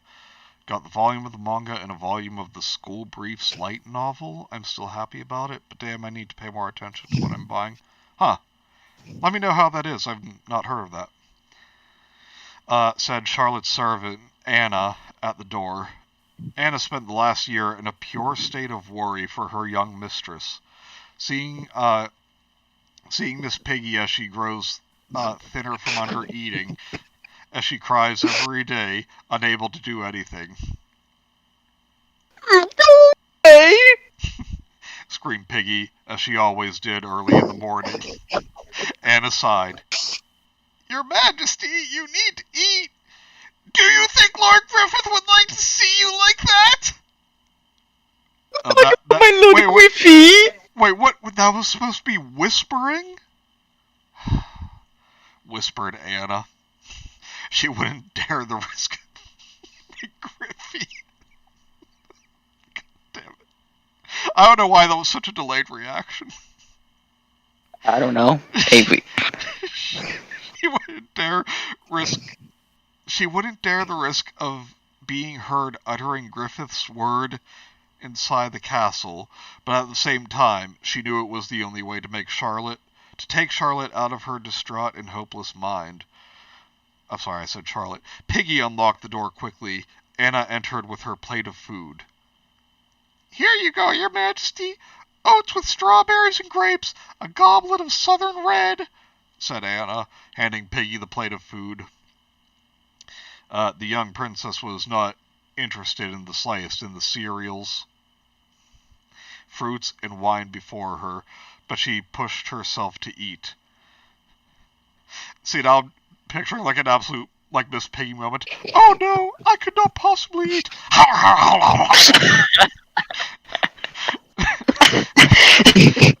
After finishing eating her meal, she slowly dressed up in a blue dress, sat to her large window, and there stayed for a few hours. Jesus. As she always did for the last year. At the sound of the greenfinch and linnet bird she had in a cage by the window, hoping that, in among the flashes of the lighting strikes, Griffith would be standing in trees. The monkey. I mean, I'm sure they could make it look like he was standing in a tree if, like, they tied his wrists to a higher branch and had his legs dangled down so it looked like his feet were standing on a lower branch.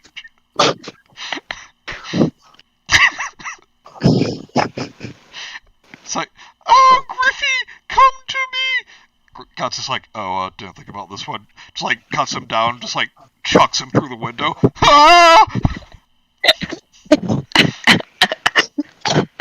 She's standing in trees, not to enter like last time, but to take her with him.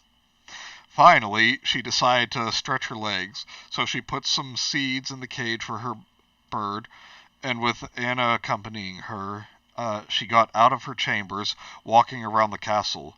Piggy walked without a reason or goal. She didn't head to the library, for books have lost all splendors for her.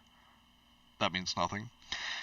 She didn't head to the stage in the castle, for she saw the... Because there's no good plays playing. For she saw the beauty in music. You don't see music. And acting no longer. And avoid the throne room, so she didn't need to see the man she saw as a monster. What was the man's name? MCCP.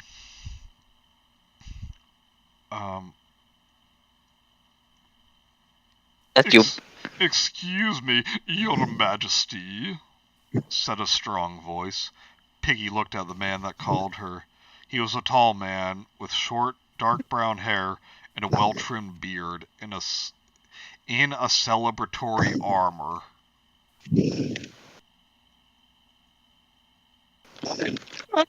Lord Laban! Said Piggy meekly. Laban could see the pure sadness on Piggy's eyes. Again with on and in.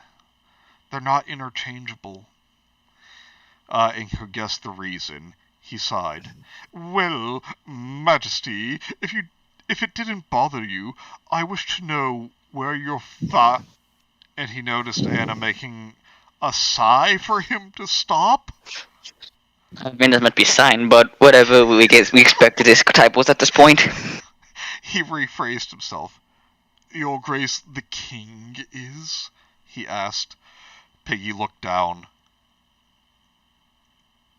The throne room! Without my Lord Griffey! She said quietly. As she said it, the doors of the main entrance opened. The castle crier... But like, bang! Oh wait, I'm gonna do this voice, because I'm gonna make a very dad joke about it. The castle crier came forward, announcing the people coming in. In the service of the Holy City, the commander of the Holy Iron Chain Knight, Farnes de Van Dominion. A covenant ladies out of arms Serpico! Shouted the They crier. killed my parents! Shouted the crier as the two knights came in. Both of them were blonde. Oh, Aryan. The woman had an aura of authority and hardness from her blue eyes to the two symmetrical buns on her head. No bums. Oh, he does say bums! Oh my god. Okay, so either she has two asses on her head or two homeless guys. Oh, and Mike says, ha, I get it. The young man seemed the complete opposite of that. Calmness and levity in his face. Levity isn't something you show. Oh my god. And his loose locks covering part of his face. Raptor, we should try and voice these two with German accents to go with the Aryan thing. Okay. Okay. Lady Farnese, said Laban, bowing in reverence as Farnese approached. Laban, if you are Piggy, it's a pleasure to personally meet you both. You're a piggy! Perfect. Blonde with blue eyes, eh? Two of the nostalgic critic bum character on each side of her head. Oh my god. Yeah, just the bumps on her head. Change! You got change! Why won't the voices get out of my head? Said Farnese quickly and sharply. Serpico was less formal. You're about as beautiful as said to be, mein Führer! Said Serpico calmly. I'm sorry, in German there is no calm. Piggy quickly. Okay, I'm taking this guy. Wait, but Piggy quickly what? I don't know, but I'm taking the next guy because he's the best. Okay. Lord Laban, Commander Farnese. Führer Piggy, just another name for Teresa. Said a new voice. The owner of the voice was was short, fat, and bald, with a very wide nose. Good to see you again, Lord Laban. Your Majesty Your Majesty Piggy. And it's a pleasure to personally meet you, Commander Farnese. I'm Minister Foss. Would you please follow me? Your Grace, King Louis awaits you both, so we can discuss the matter at hand. Oh, is it Farnese? I'm pretty sure it's Farnese. Okay. He said. Farnese nodded and followed with Serpico close behind. Laban sighed. Forgive me for the interruption. Yeah, for the interruption on your time of leisure, Your Majesty, said Laban, glumly, seeing the sadness in Piggy's face. It was too much for him. He came close to Piggy, whispered in her ear. Minister Foss called us for news we received about Lord Griffith, the King and the Holy See. Want to know of his current situation. It seems your Grace still hunts him down. Forgive me, mein Führer. Short and fat with a big nose around the German characters. Lord Laban's voice tone, you could just say tone, was enough for Piggy to know he was on Griffith's side. Laban nodded at her and left Piggy. Your Majesty? Piggy? Anna said, worried. Piggy clutched her chest. Lord Griffey! What's happening to you? Annie Bobatti, what's happened to you? She thought in dismay. Finally, she decided on what to do. I don't know why, but I just thought of a Homestar Runner moment. She decided on what to do. Looks like I'm gonna have to jump! She knew of one of the many secret exits of the castle, just outside the castle. Okay, that was connected to the throne room, a fake door behind the throne itself, by the garden. That was so badly worded. She ran out of the castle. Piggy! You'll get a cold! screamed Anna, seeing Piggy getting drenched by the rain as soon as she got out of the castle. Piggy ignored the calls of her maid, opening the trap door, oh my, covered by grass, entering the passage. She walked in the darkness for a few minutes until she hit a wall, and then her ears heard a voice she never wanted to hear again. I'll be the king too. Tell me what you know, Commander. What is that vile demon masquerading as a human up to? King Louis XVI, his voice raspy and weak, as if it came from a sick 80-year-old man. Piggy leaned on the fake wall carefully so that the wall didn't spin open, revealing this is gonna be a fucking Looney Tunes moment. My viewer, as you probably already know, 3 months ago. Hang on, let me look up something. German for A fake Wait. door, so a wall, yeah. Okay. 3 months ago, the troop of knights you sent after the band of Hawk were all found dead. That was the last sighting of the band of the Hawk in the last 3 months. Said Farnes. The king nodded, having received the news less than a week after the incident. And because he's an 80-year-old man, he's like, oh, poopy. Farnes continued. I need to go poop. I'm so old. Well, mein Führer, I inform you that I found the band of the Hawk. All dead. Oh, that's a fucking lie, said Farnes. Piggy gasped, holding her mouth not to scream in despair. Farnes continued. It was a lake of blood. A lake of blood will appear the west of the city. The Book of Revelation say. My voice is starting to become less German. Hang on. And there was a full solar eclipse around the same time. The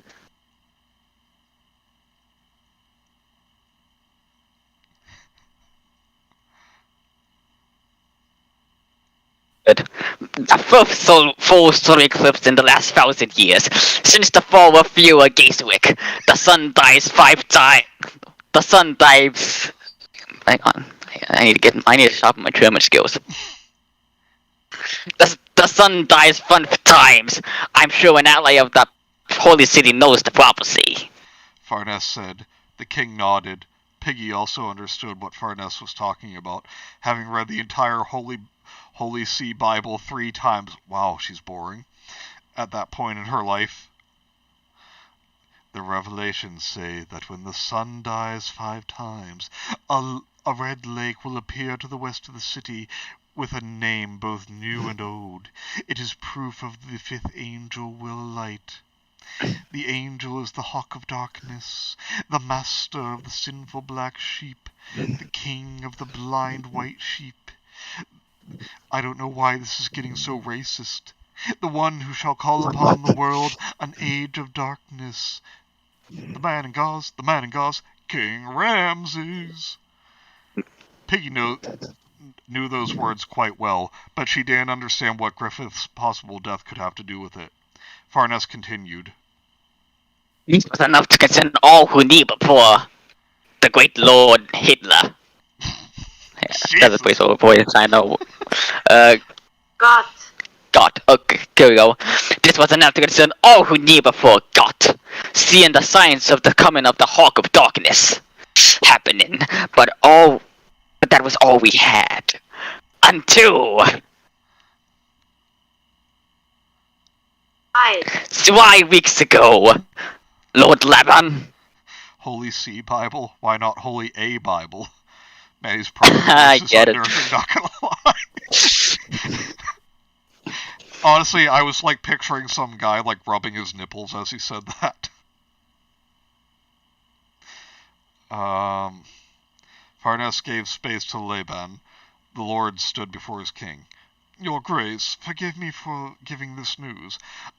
I know how anything concerning Griffith disturbs you, especially for what he did to your Majesty the Princess. But as the Lord Regent of Western Lands of Midland, I see as my duty to inform you. 2 weeks ago, the mayor of Coca sent me a note warning me of sight of Griffith. Oh my god, that was painful to read. Rudy and I can teach you German, Raptor. Good. Piggy sighed in relief. But Griffey's alive! Hooray! She thought. And now it's unnerving for different reasons. He travels with 6 people alongside him. The descriptions of one of these companions fit with the Band of the Hawk's raiding captain, Guts. Do you have it? How allegedly killed up to 32 of the bandits that harass the city with a huge sword he carries. They currently And 32 other bandits, adding up to 64 bandits in one. That's how that works, right, guys? Yes. If only That's there how were it jokes. 5. Haha. If only Funny. there were 5 more, though. I see what you're thinking. They currently call themselves the Black Pigeons, according to a peasant in the town. They were last seen heading north, said Laban. The king started shaken? Not stirred? His eyes covered by the shade of his brow. Farnes stepped forward again. You think you can guess why I'm here, isn't it, mein Führer? The eclipse. I think you can guess why I'm here, isn't it? Alright. Yes. Anyway. I'm gonna go drill a hole in my head. Okay, I'll read while you're gone. Thy eclipse, thy lake of blood, thy new names, thy signs are clear. Griffith is the Hawk of Darkness! Dun dun dun!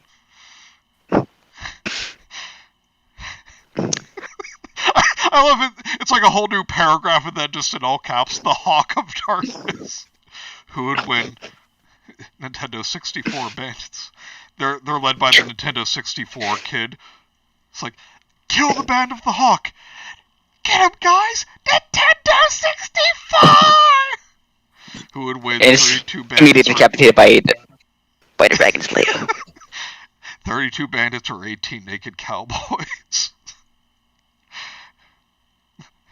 Roared King Louis, finally snapping.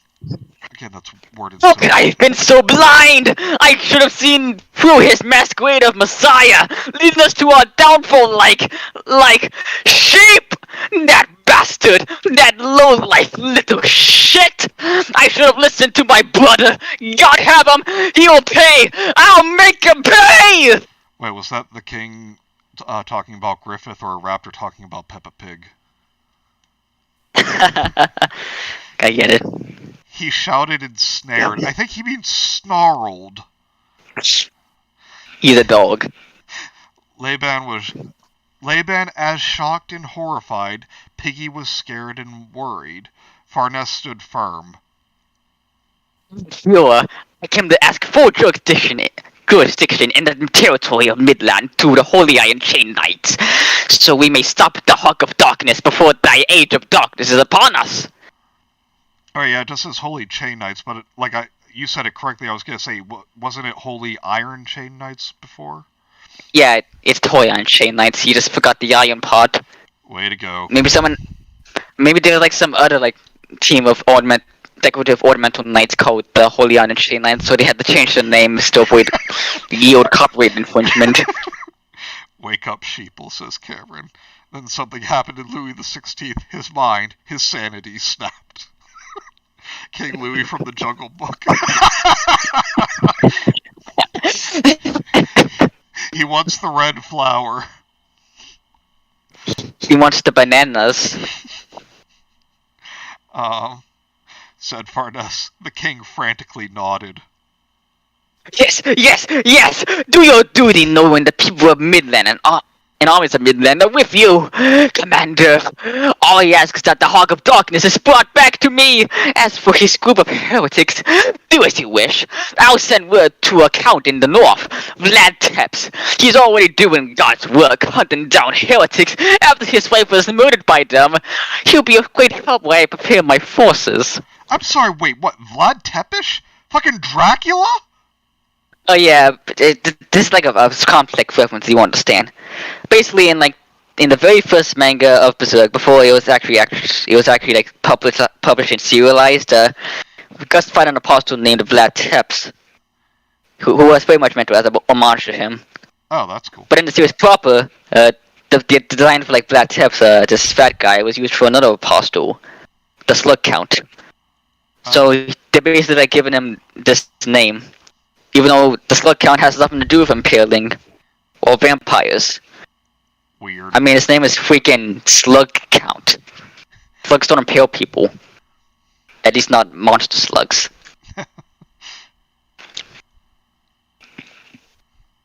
Holy Iron Chain Knights, why not get the Solid Iron Chain Knights? Hunting down heretics with square bullets. Anyway. Yeah. It will be done, my Fuhrer. Thank you for showing yourself as a true son of God, like all in the royal family tree of Midland, said Farnese formally. Piggy decided she heard enough, quickly coming out of the secret tunnel. Said Farnese. Yeah, I said that. Running to her room and locking herself in. Your Majesty, did something happen?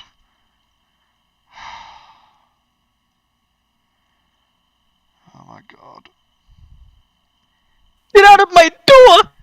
I want to be all alone! Tell Anna to come here and get out!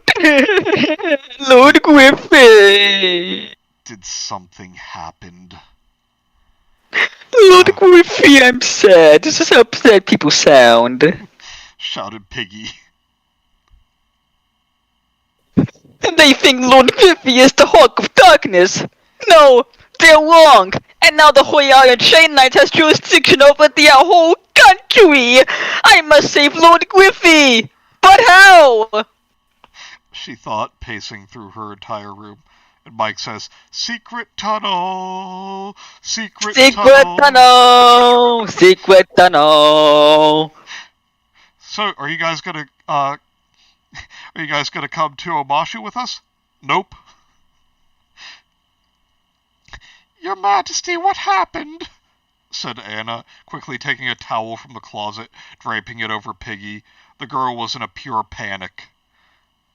I want a map of the whole country, she said. Anna quickly left the room and came back with a small, simple map. Piggy yanked the map from the maid's hand. Oh, what a bitch. Reading in a state of panic.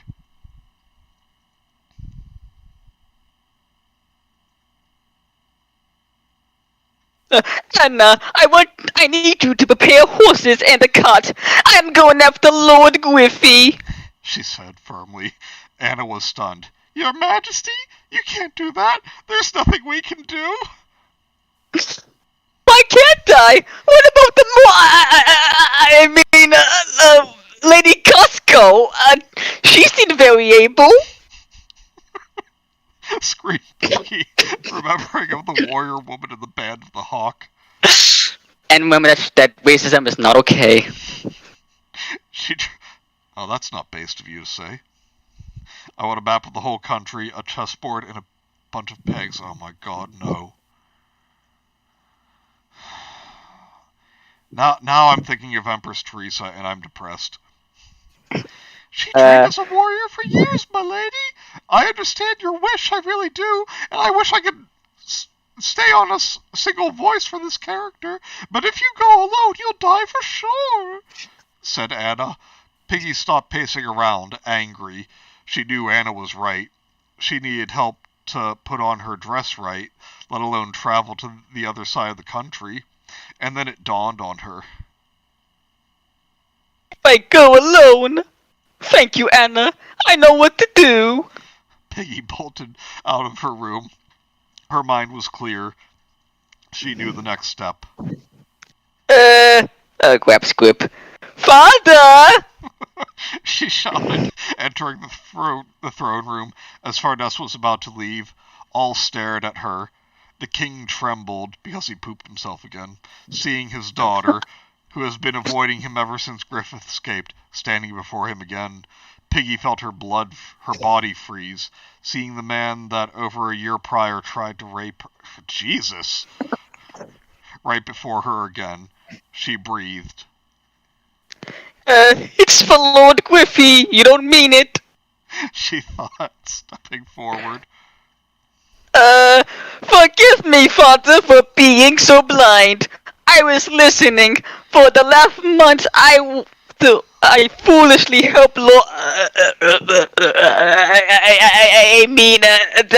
That traitor Griffith escape.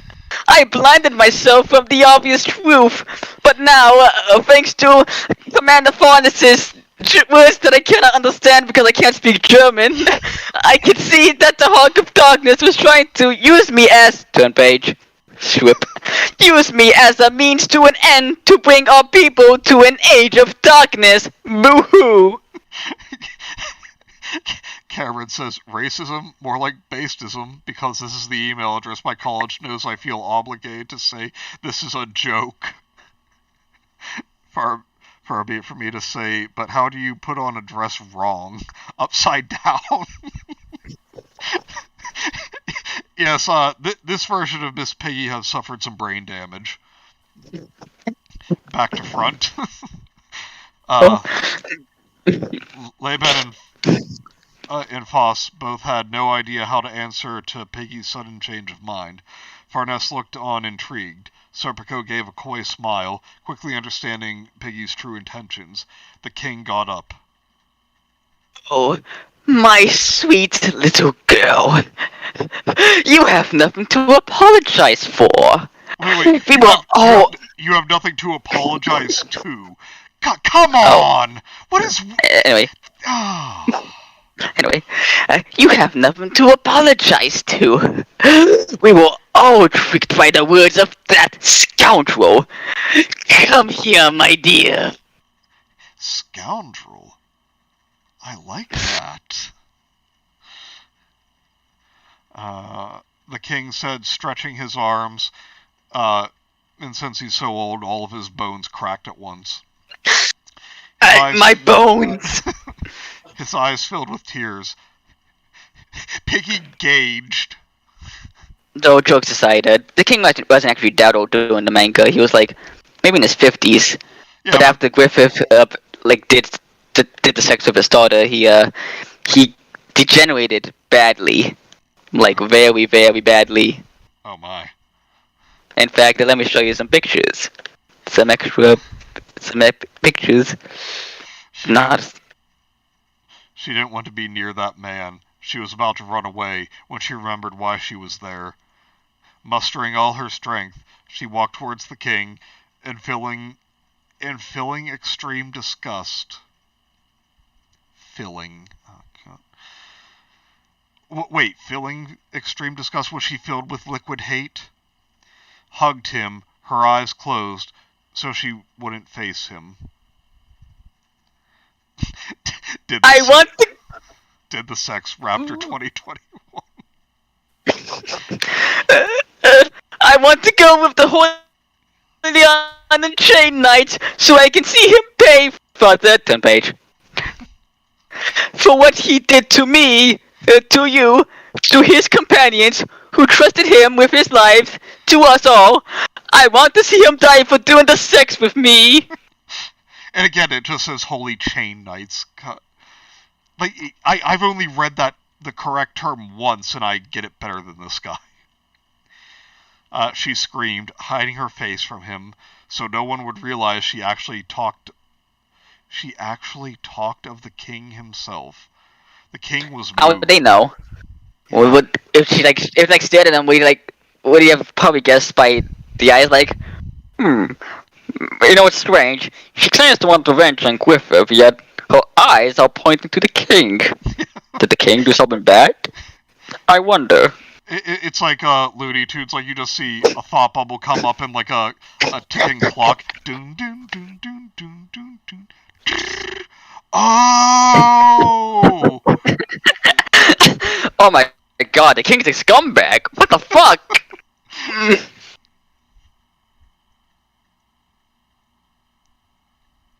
I think this is Okay. Yeah, I think that's the king. And you will, my little love. Okay, that's the creepiest thing I've heard so far. Yeah. Commander Farnes, Lord Laban, I wish you would take my daughter with you, so that she may be there to see her rapist receive punishment he deserves from beginning to end. Serpico had to hold back the urge to applauded Piggy for tricking her father into doing exactly what she wanted. This little girl is definitely more than what she seems. I wonder where this will end, he thought. Oh, Jesus. You think of Bond villain right now, he's like, I wonder how this will end. I wonder how this will fit into my master plan. Do you expect me to fail in my quest to Serpico? No, Princess Piggy. I expect you to die. Anyway, as you wish, mein Führer. We have to prepare for the next 3 days, and then we part. And once again... Hang on. Dankeschön, Oh, Dankeschön. said Furness, Thank you. leaving the room. You're welcome. With Serpico in tow? What is this, some sort of sick foot fetish? Is Doge with them? I mean, Serpico is kind of a simp. Piggy let go of the king. I need to prepare, father. I'll bring Anna with me if you don't mind. Oh, I don't mind, my dear. She was a bitch anyway. I'm having to hold back the urge to criticize this story. No, Mike, have at it. He answered meekly. Piggy didn't hear his answer. She just quickly strolled back to her room, locked herself in, and there stayed. Now, the weight of her actions finally dawned on her. Simpico. Ah, I get it. She was lost in her thoughts, what to do from there, how to reach her beloved Griffith before anyone else did, how to prove he was not the dreaded Hawk of Darkness. Well, she's in for some disappointment. She wasn't sure what to do, but it would be for Griffith, so it would be worth it. That was the certainty she had as she laid on her bed, planning her next move. Something about Poland and invading it. Well, that was also kind of shit. Yeah. Yeah, and if plans with Griffith didn't work out, there was still that frog guy that she found oddly attractive. What was his name? Like Ken or something. Kevin. Yeah, something like that. Alright, so we are on to chapter 3. Raptor. Oh yes. Entertain the chat with some Berserk lore while I put some dinner in the oven real quick. Okay, I'll try to think of something very interesting. Hey, a fun fact about the slug count I mentioned in like back during this chapter. He actually, he is probably a. Damn, I lost my train of thought. I mean, feel lucky that you even have a train of thought. I lost mine a long time ago. I'm still strong in mind, to be honest.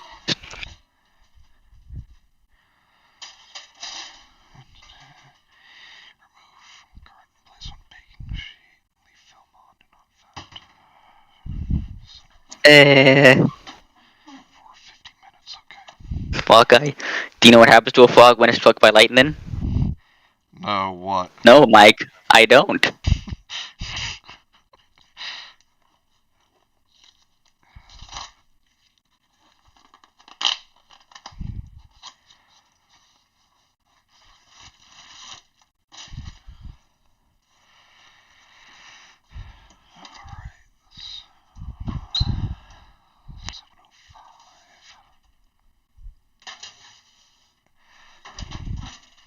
Alright.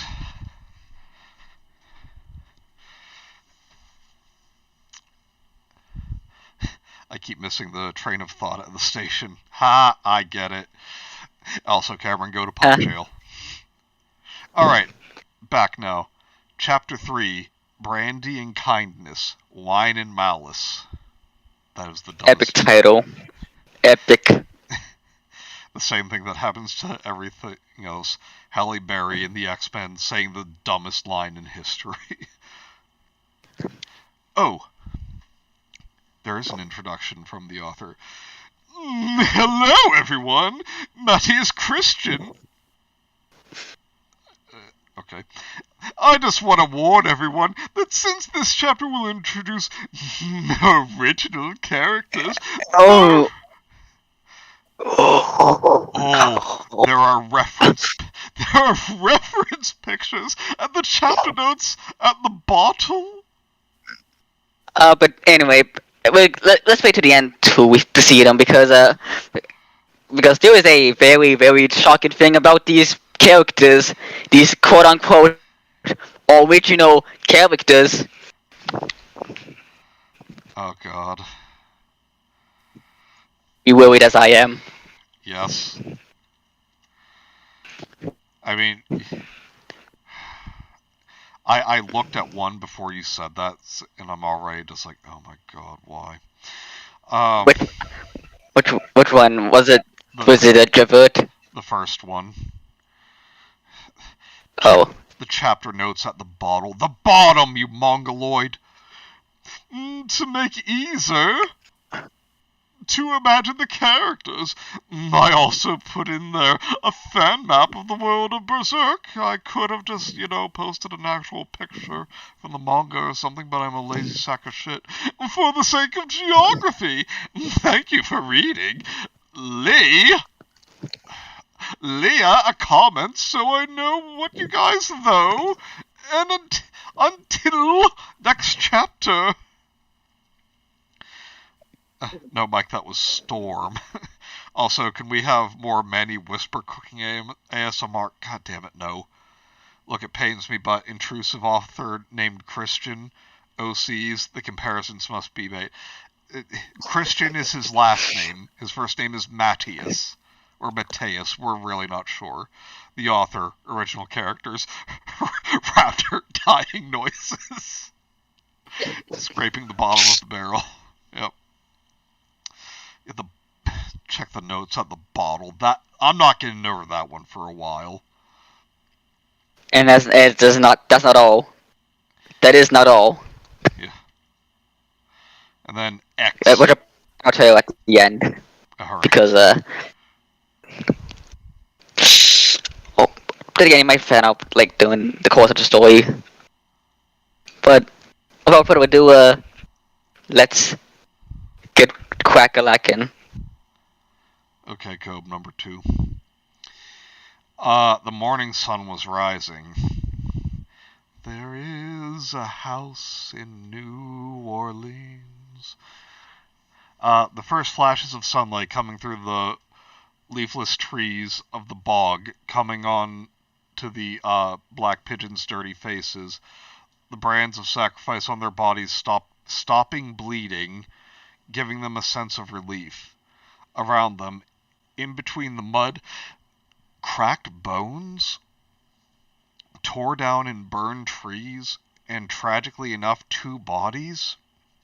One of an old priest decapitated, and a young girl chopped in half with one of his throwing knives lodged to the side of her head.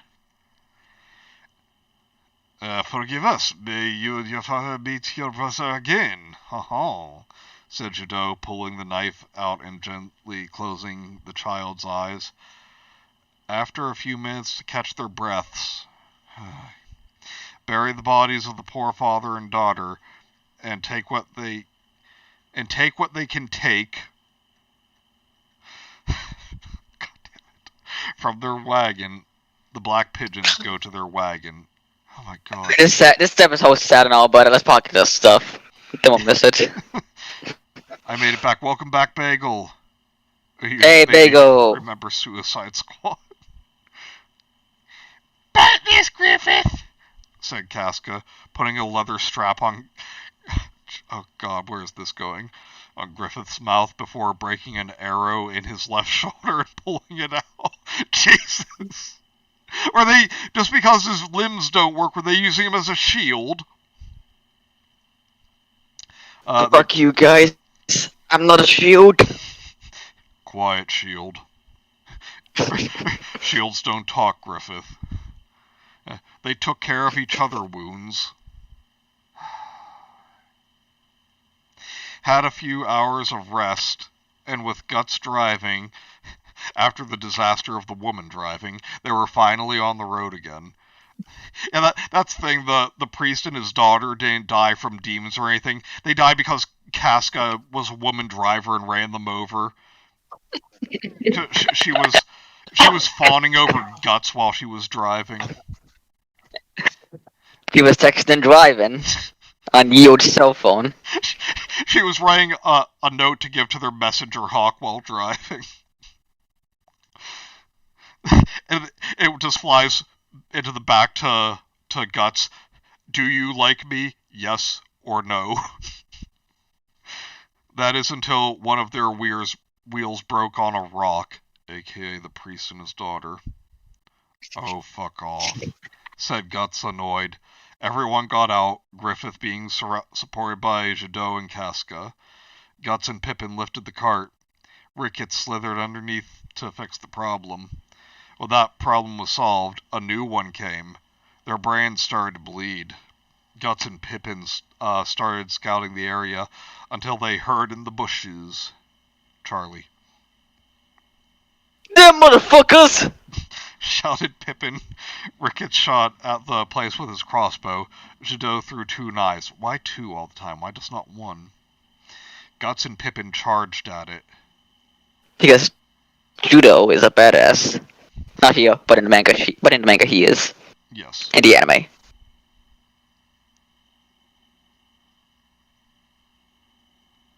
Oh, good morning! Thanks for the plates! These horseradishes were mighty stuck here, said a booming feminine voice. And with that, I'm going to read some comments. That movie makes me go hunka hunka.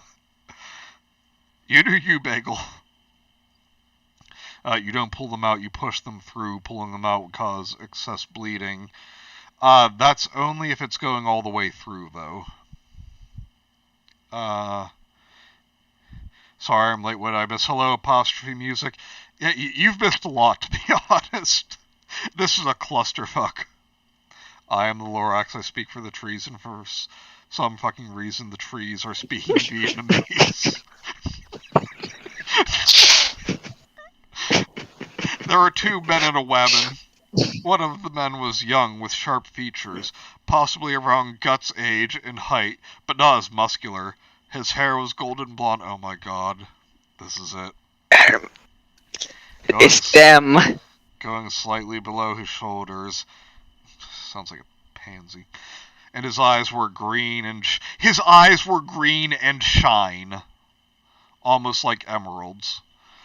He wore very flashy clothing, a frilly blue shirt, a green waistcoat, red leather pants, high yellow boots. Oh my god, nobody cares.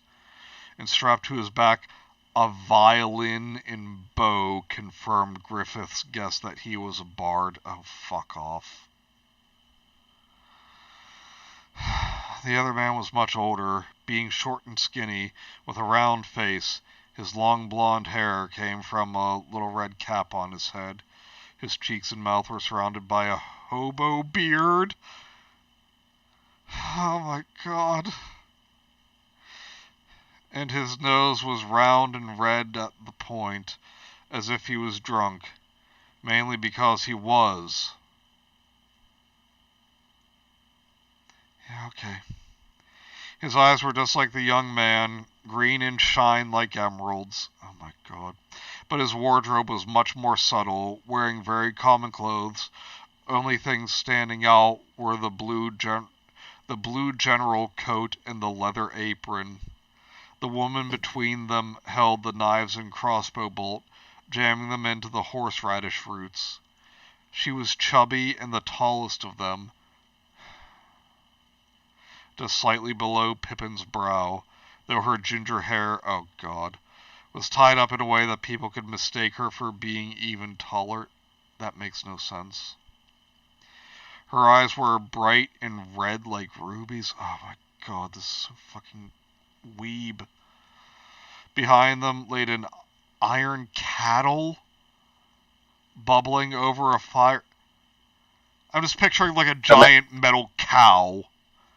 Like a cow-shaped cauldron. Manny, do you recognize them? No. Like, have you read like Les Miserables, or at least watched the musical? No, I try to avoid musicals as much as possible. Well, okay. Well, basically, to drop the bombshell on you early because I'm too excited. Like the two of them, they're actually characters from Les Miserables. Dang it, Les Miserables. You get the point. They're basically characters from them. Oh my god, why? I'm not joking. Like the two weapons images provided. No, Those are just images from Les Miserables, or at least a production of it. Why? No, I believe you, just why, though? Why? That is so fucking random and dumb. I don't know. But I'm picturing like a giant cow-shaped kettle, and when the water starts boiling enough, instead of like the kettle whistling, it moves. Oh, time to make the horseradish tea! Yesterday I won a versus debate using a character that was barely building level against a Planet Buster, and I still won using my pure debating skill. I have no idea what that is, but cool. Good for you. It's like he was drunk because he was. 10 out of 10 writing. Iron cattle, like a bronze bull, yeah. Have you read Les Miserables? No, I try to avoid the French as much as possible. Yeah, seriously. Can't wait to write an Attack on Titan fanfic and add my OCs based on Rent. Les Miserables. Les Miserables.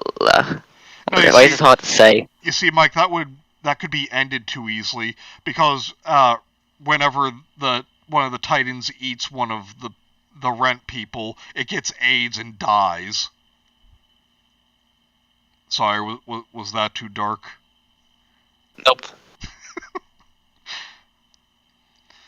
Anyway, I immediately hate these people. me too. I hate them. There we go. There we go. Phew.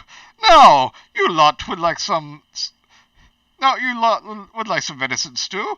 We caught one earlier this morning. It got scared by some ruckus or something, said the woman, taking a few bowls and spoons from the duffel bag with her, having just buried a man and her daughter at the ruckus in question a few hours prior. The black pigeons didn't want to be near people with an apostle around. No offense, but you people should get out quickly. There's a demon around and it will kill you, said Guts frankly. The older man scoffed. Do you want to be the old guy? Yes. What? A big boy like you is afraid of an apostle? Come on, we have some brandy to keep your heart warm, he said, raising a bottle and laughing. We ain't scared, we just... Oh, wait a minute. You know of apostles? Said Ricketts, because of course they fucking do, because they're fucking Mary Sue OCs. Yes, but it's more than that. It gets even better. Oh, God. The apostles, the God Hand, that the one in the helmet is the one who broke causality, and how those four bastards didn't like that one bit. The brands of sacrifice. Hey, don't insult my boy Conrad, you.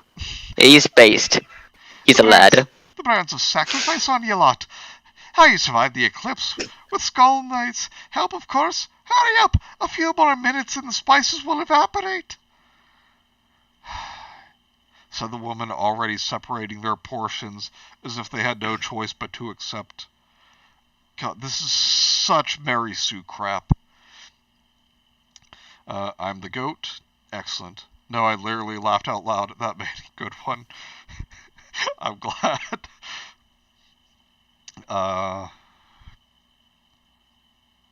The young man got up, taking the bottle of brandy with him. Who will be him? Well, so much talked about black pigeons, which have such a beautiful dove among them. Hey, the pigeon analogy actually works. He took Casca's hand and gave a light kiss. Oh my god. Weep, simp. Thernadier, it reads to serve your every need, milady. A toast to our encounter. Ouch! Gavroche shouted, having his rather pointy ear being pulled by the tall fat woman. She's pregnant, you bloody wanker! Forgive Gavroche. Sometimes I don't know if he thinks with his head or his cock. And you are beautiful indeed, love. She said. Women simp. Simpet. She said. Guts was not pleased. Yeah, tell him to keep the fuck away from Casca before I squash his balls into a red mush. Because saying red mush is apparently a thing the author does. Brandy also sounds good right now. How dare the story taunt me like this? The edge.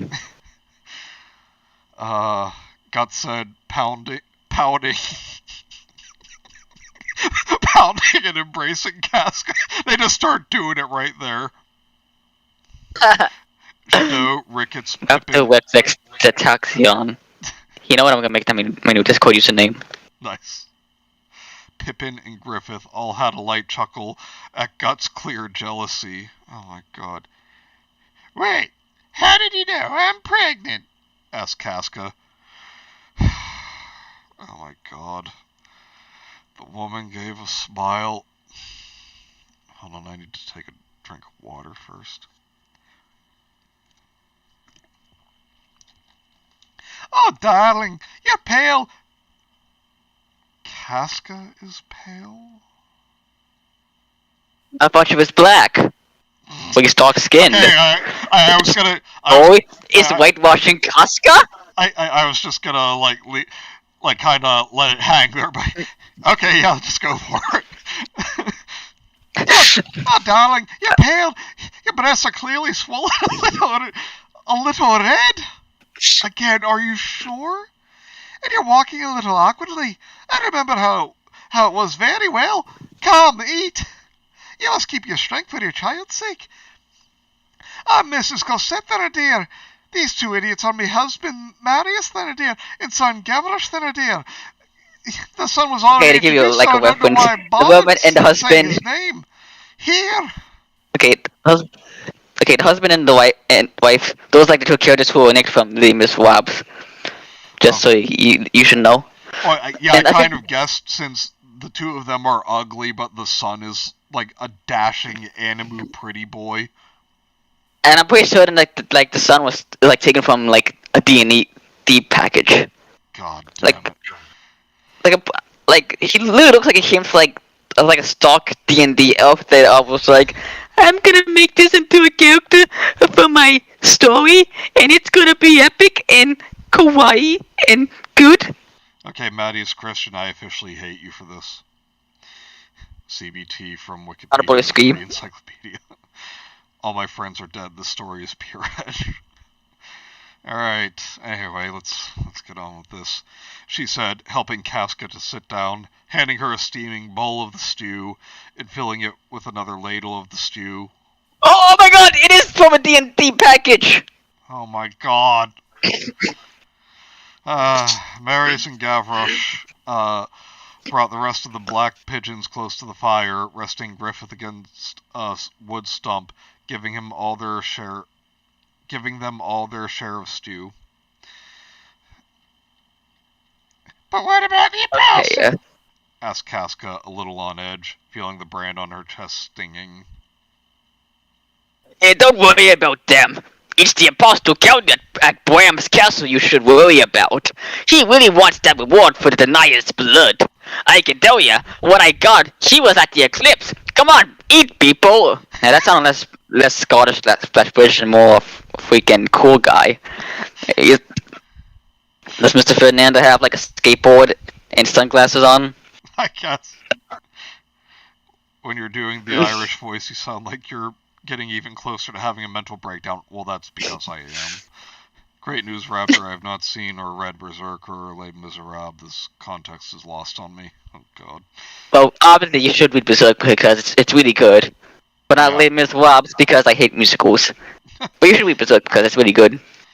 Said Mr. Thénardier, taking a large glug of brandy. Glug, God damn it. Casca decided to take the offer and ate a spoonful of stew, swallowed, and then dug in as if she was starving, covering her chin with stew and small pieces of horseradish and carrots. This sounds like the worst stew ever. And once she was finished, reached the bowl to Cosette. How giggled and filled it again. I know you're saying apostle, but my brain is hearing imposter. That's pretty sus, Mike. Anyway. Yep, she's pregnant, alright. Just be glad she didn't make you look for ostrich eggs. Just be glad she didn't make you looking for ostrich eggs. What is wrong with this person? I think he's not, like, English. He's like, Brazilian. Non-excuse. But he's still, like... Non-excuse. Yeah, but he's still so, like, late miss character, so he's invalid. I hate musicals. The guy who showed me Rem Lazar 2021. They mentioned an eclipse, so I hope they carry out an attack on the Fire Nation. So the guy doesn't come and see this video because that wouldn't be good. That's why I'm saying. I don't care if he does. Not opposed to Matthias. Oh God, Peppa Pig goes to Scotland. Only a spoonful. Oh God. It was not a good idea to look in the Curse Museum. Oh jeez. Said Marius, subtly pointing at his wife. Guts chuckled. She had me hunting rhinos last month, and it was my fault when the horses got stuck in rhino shit. What? Wait, rhinos? Rhinos? Yeah, apparently. In Europe? Apparently. Yeah, I think this is your line. I like how you just sound like you don't care anymore. Like, yeah, so what? I'm dying inside. Honestly, I was having fun until these fucking... The OCs came in. And not really OCs either, just characters transplanted from other media. Yeah, these guys are like the worst thing ever. I hope they die, like in the next part. We can only hope. But anyway, when dealing with pregnant women, it's always your fault. Fault, boy, especially when it's not.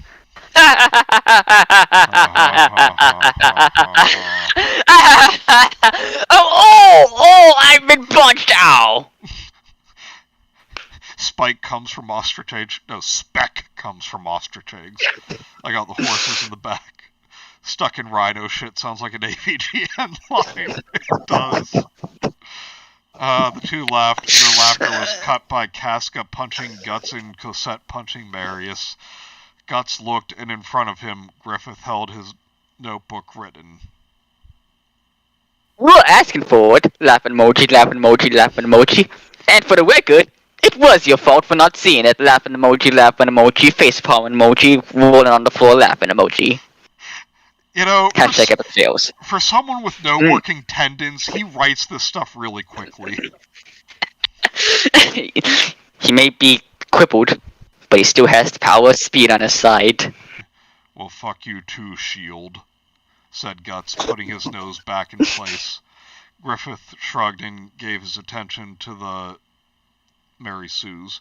He draped the notebook on his handless left arm and wrote, So, you know about our situation. Confused emoji, thinking emoji. What do you know about the apostles around? And this apostle that was at the eclipse. Gavros shrugged. Oh, like my father said, don't worry about them. They are harmless. Harmless apostles? Boy, what are you talking about? What are you talking about, Gavros? Questioned Pippin, raising an eyebrow, making the scar stretched through his face curve like a bow. Oh my. Gavros gave him a cup of brandy. Mike says, Dear Diary, I have no left hand. Who's speaking here? I think that's got Welsh. Okay. Yep, they don't like the taste of human flesh. As for the other one, he's being here for a long time. Just ignore it, except... He became an apostle around 7 years? What, old or ago? Don't know, but he was always a murderous asshole regardless. I'm gonna go with 7 years old. Like this mass murdering 7-year-old. No one dares to stop him because for some reason, like, the local law enforcement would still be like, oh, you can't strike a child now. Okay, this just remind me. He's the local Count Vlad Tepish. It seems he's expecting visitors soon. And the side effect of that is that it's getting hard to catch fresh meat around the town. Those twats are taking all. So we're here. Okay, this is the slug count's human form. Imagine that, but with a beanie on his head. and a light McQueen shirt. Jesus. He's fat. While I have Discord pulled up, I will look in Cursed Museum. Cupcake, Peppa goes to Scotland. He goes to Scotland, ends... Peppa goes to Scotland, ends up in Westfront off the motorway.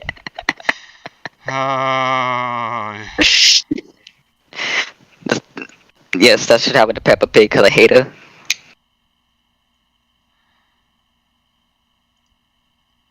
Oh my god. Okay. Killer Child, this is a creepypasta after all.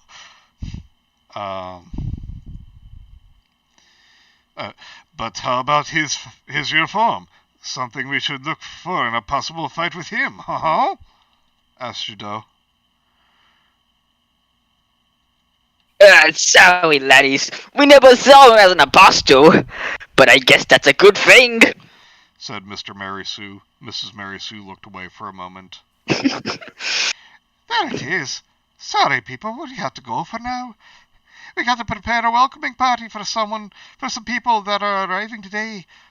You'll not finish eating as much as you like. Just leave the bowls by the cattle. It says cattle again. We'll pick it up later if you wish to see us again. Ours is called Fat Dumb Bitch. Bye, hoity hoy! She said quickly, and all three disappeared into the woods. Almost like they were never there. What the shit is this? Oh my god. When they couldn't be seen or heard, to the confusion of everyone branded, their brands stopped hurting and bleeding. A few seconds passed, and then they all just said, what the fuck just happened? And then it dawned on all of them. Oh my god. What the fuck? They were the apostles! What the fuck? Oh, of course they fucking were. Fuck off! I'm actually angry from that. I should have seen that coming. Oh my fucking god. Said Pippin, and all others could tell that was the case. But imposters attack on sight, especially Griffith, and they're always so deformed, but they look so weepish. Said Ricketts when Guts finished his sentence. Human. Retarded. Honestly, that's kind of funny because, honestly, from the way to describe it, I'm just imagining them as like these monstrous apostles wearing Groucho Marx glasses and top hats, and they just don't know it, that no one noticed it. You know what? Maybe teaching everyone to write wasn't a good idea after all. Yeah, Mike, I'm with you. Let's go back to like 90% of the population being illiterate. They were the Amogus. God damn it, Gila, no! Human. But they looked so retarded. Wait, was this actually venison? They looked around a bit when, not very far from there, they found a dead deer, its entrails and organs being gnawed by vultures, but they could see the pieces of meat were cut out very professionally. God, this is so... Oh... This is so fucking dumb. Oh, yes, our characters are the same race as the evil, mass-murdering demons, but they're good. They wouldn't hurt anyone. Fuck off. Just fuck off.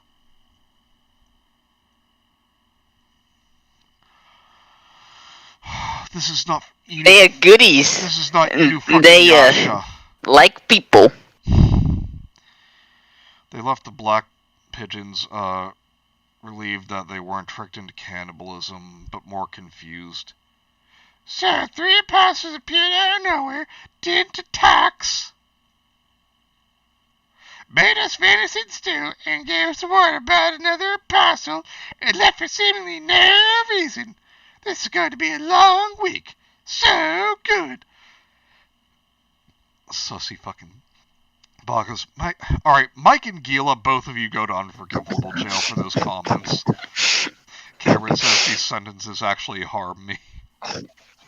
This author also wrote Rey and Kylo fanfiction, I guarantee it.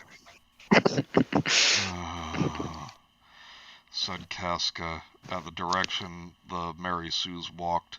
On the other side of the forest, a camp was set, filled with almost 300 soldiers. How do you miss that? 300 soldiers that's a big number. The entire... No, this is a different scene. Like, they're not there. The entire, name the author got wrong again, knights, and many men of Lord Laban's personal guard. In the middle of the camp, there was one tend... hello, the lovely Cricket has joined us. Hi, Cricket. Welcome to this madness. Cricket, you know I'm always happy when you're here, but I kind of wish you weren't this time just for the sake of your own sanity. So, I am on the border of having a full-blown, flip out right now.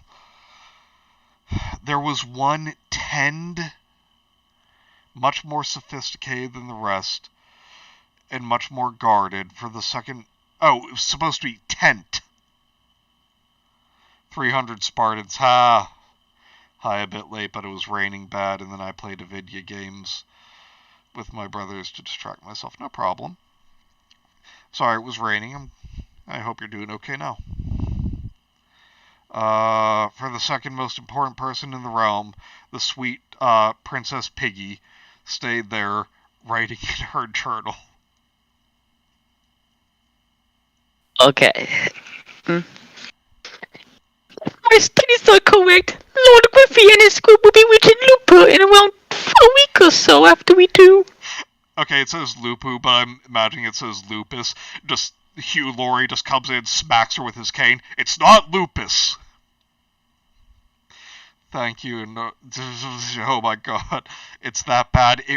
Honestly, like I said a few minutes ago, I was actually having fun with this until the author decided to add in not even original characters. He transplanted 2 characters from Les Miserables and 1 from a D&D module into this story and made them demons in human form for some reason. More like demons disguised as humans, in my opinion, because that's funnier. Yeah. I don't have much sanity left, but it looks like I'm losing the rest of it. What do I do? Try and come up with encouragement, or try to find a joke that'll drive Mandy insane? Mike, I would be very disappointed if you didn't do the latter. Sanity is... right, Lord Chalupa. Thanks for the reminder, I hate it. Okay, anyway, she said, to the worry of her maid Anna. And if you're correct, what will you do then, your highness? Anna asked, worried. Please loyal to me. I'll tell them the truth, and they'll let Lord Griffey go, said Piggy, confident. Anna knew better. That's fucking retarded, my lady! Your Grace, King Louis will capture Griffith, kill his companions. What are you going to do? Stand in front of the Well, you took a poisoned dart, so... she said. Piggy nodded. Exactly, Anna. I'm the Princess of Midland. If that man's words hold higher power than mine, it will be enough to get them out of immediate danger. And I had to point out, because I'm just being fucking nitpicking at this point, it's not higher power than mine, it says higher power than mine. I didn't even notice that the first time I read this. What the There's so many errors in this. Also, Midland is the name of, like, this small town where my grandparents raised my mom and my uncle. So I'm just picturing that town as this kingdom. That would be so funny. Like, Midland's was so beaten by the war that it's now just this tiny little town. Yep. With only a few people left in a big castle covering most of the land. Fun fact about Midland, though, it had the first working nuclear power plant on the East Coast. Dang. Yep. And Cricket, just since you came in late, for context, Raptor's voice for Princess Charlotte sounded like Miss Piggy the first time, so we're just referring to her as Princess Piggy now. Your Highness, what will you do? And I asked. Piggy replied, I'll just have to... No, fuck off, Mike. Fuck off, I'm not reading that.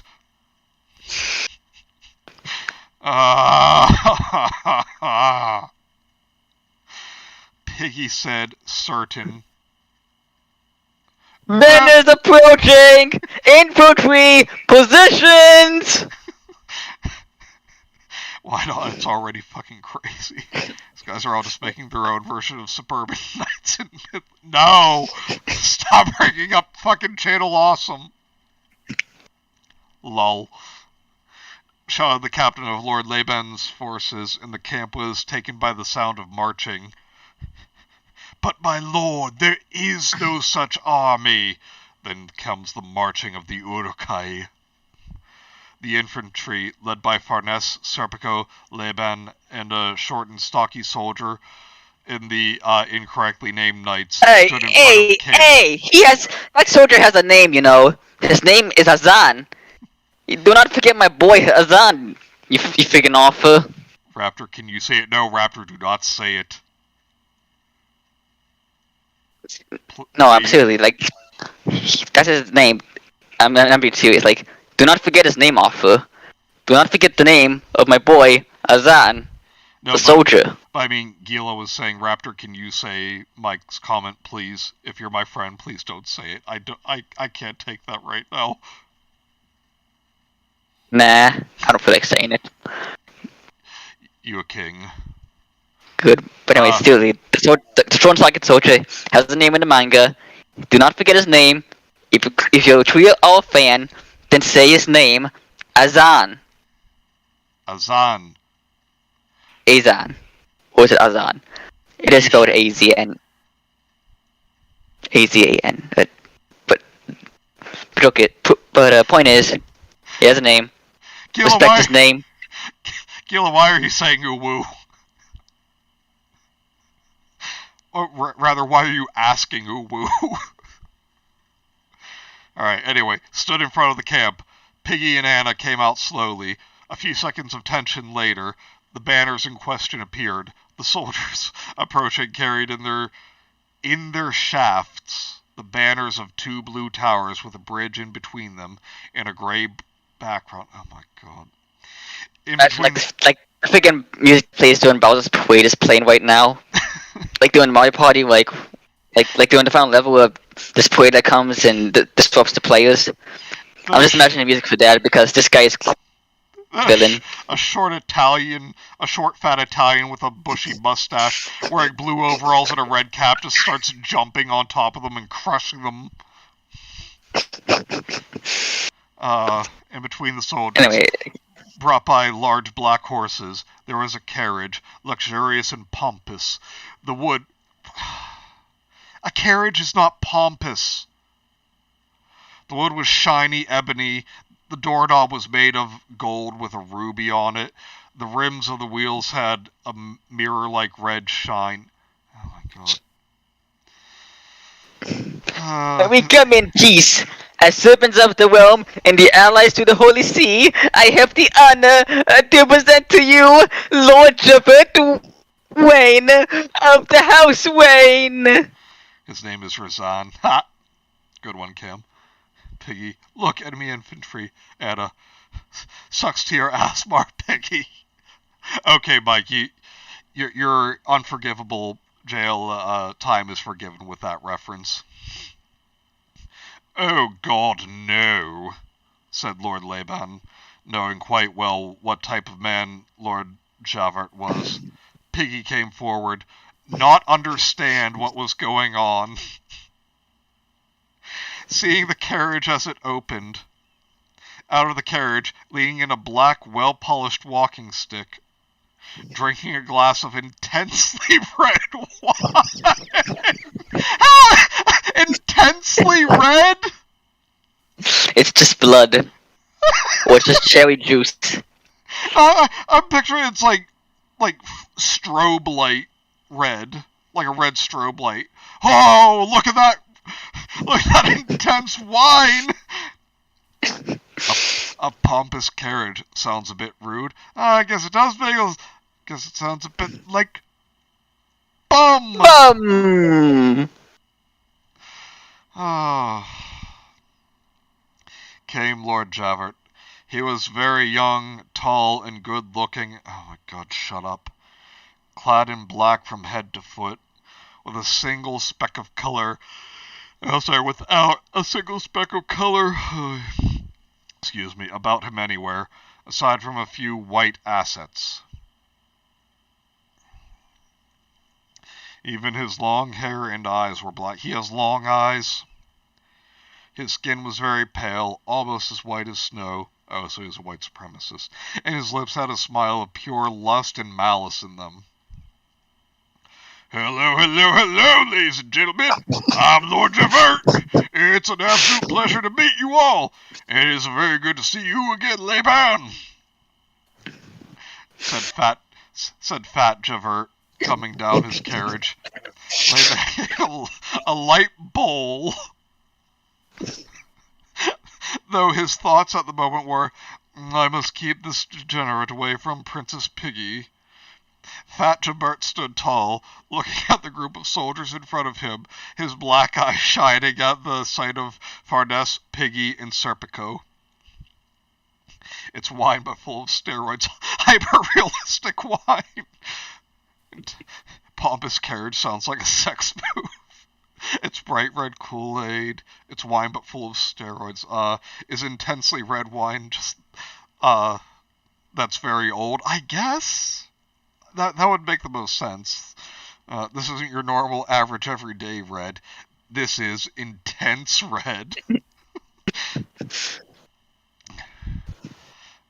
You must be the beautiful Princess Piggy, and you are quite the looker as well, Lady Farnese, he said. Serpico stood a little closer to Farnese, sensing the uneasy feeling Liban had of the Lord. Damn. State your business here, viewers, Javert. For this is an urgent operation. We can't have setbacks. A light bulb. Did they spell bulb wrong? No, Gila, I'm pretty sure it was supposed to be a light bow. But this guy's an idiot, so. Said Furness sternly. Fat Javert gave a light chuckle. Well, my little love, I have the same business here as you people do. I'm here to aid you and Count Vlad Tepish in the capture of Geralt of Rivia. The people looked around confused. Why are we not searching for this Geralt of Rivia? Why does that sound familiar? Raptor, what character is that? George of Rivia? Yeah. He's like the main character from the Witcher series. Yeah, he's like just stole his name, even though they have nothing in common. So it's doing it again. Yes, it's doing it again. If my desk wasn't so fucking heavy and my computer wasn't on top of it, I'd be flipping it over right now. If I cared less about my computer, I'd definitely flip it over. Except I need it. Yep. Intense Red, the new flavor of Gatorade. So it's polite to throw bowling balls at people in medieval societies. Apparently. Take this, you fucking ass. I got it from the future. We're bringing the Witcher into this? Yep, apparently we are, Mike.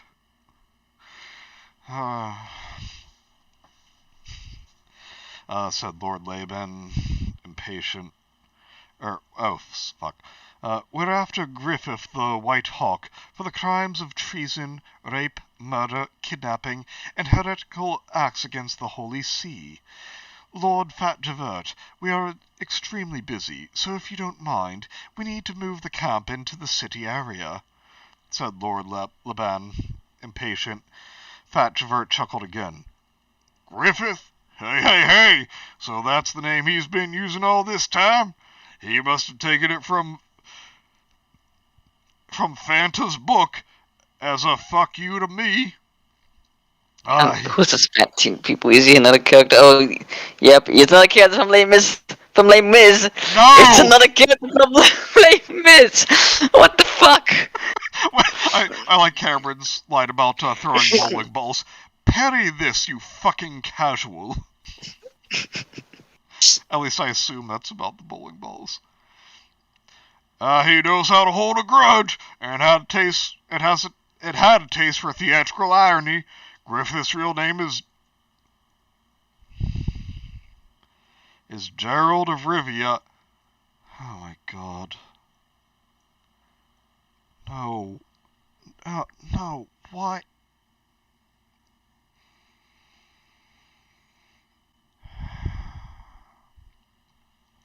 Or prisoner 10,642, and it is in his prison documents.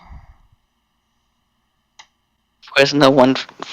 It says another Les Mis weapon time. I know I shouldn't call ourselves more Bane, but I am curious. I am kind of curious because I'm a masochist. That's fair.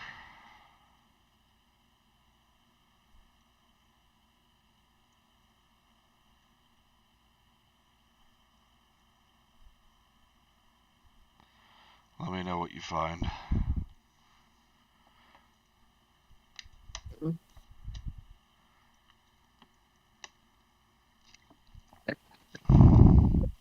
Circus, Afro circus, Afro circus, Afro circus, a polka dot, the Afro, Afro, Afro. Are you looking that up? Yes. Oh, okay.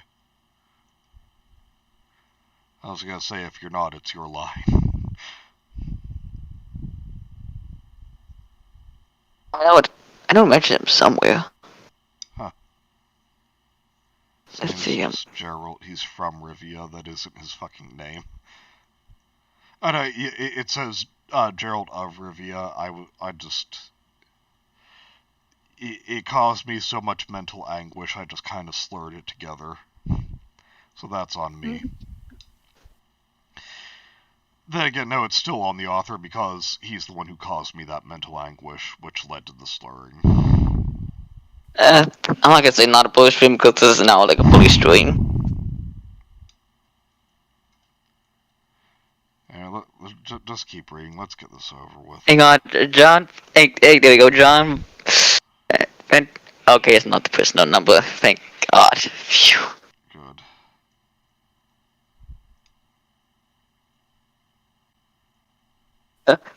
Oh, he's in documents? Piggy asked, stunned. Fat Jevert smirked. Yeah. He was born in prison, and after his parents died, he served their sentence. It's a long story, Your Grace, and I'm not drunk enough for it. Speaking of crimes, excuse me, but... Grape? But grape? Gerald would never be capable of graping anyone. I mean, who wouldn't spread their legs to him and... I'm not reading the rest of that. Oh my God. Fuck me. I mean, who wouldn't want sexy time from him? And I say this last, seeing him when we were 12. Oh God, this was Wait, I'm sorry, fucking what? Oh dear. I'm just remembering how painful this was to read. You dare question Your Grace Charlotte's words? Who? You dare question Your Grace Piggy's words? Said one of Piggy's personal guards, unsheathing his sword. Sounds a bit rude. Sounds a bit like... Venus. Fat Jever was unperturbed. He just laid his cane on the guard's sword. Hey, beyond me, sir. I'm just taken aback for it. At any rate here, Commander Farnese, these will explain the current situation. Said Javert, handing a letter to Farnese. And, Raptor, please read this, dialogue while I go continue, dinner. She opened it and read it. Oh God, she opened it. Oh, I get it. I, Count Vlad of House Tepes, hereby allow Lord Regent of Hinterlands, Javert of House Wayne, into the troops within my hold to apprehend the Black Hawks, as he's shown through his letters of a great level of inner knowledge of the perpetrator, Griffith Tywhite Hawk / Gerald of Rivia, that could be of use. I request thy understanding of Lord Regent of the Western Lands of Lebanon, of the House Stock, and the Holy Iron Chain Knights Commander Farnese for my decision. Wait. Where is that? What?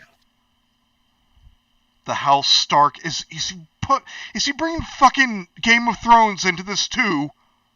Wait, is that like a house name in like Game of Thrones? Yeah, Sean Bean plays Lord Ned Stark. Oh, I never watched Lord of the Wait. I mean Game of Thrones. Sorry. Fucking hell! I hate this guy. Wait, the Grapist is here now? Yes, Bagel. The Grapist is here. Did you say Hal Stark? Yeah, Mike, he did. Read it. At the end of the letter, a gray blob of wax with a brand of a dragon laid as the sigil of House Tepish. Why isn't it a slug? Because he's the slug count. But you see, he's gone like full, like real life Vlad Tepish Dracula. I was kidding about throwing every franchise into it. They said Endgame was an ambitious crossover.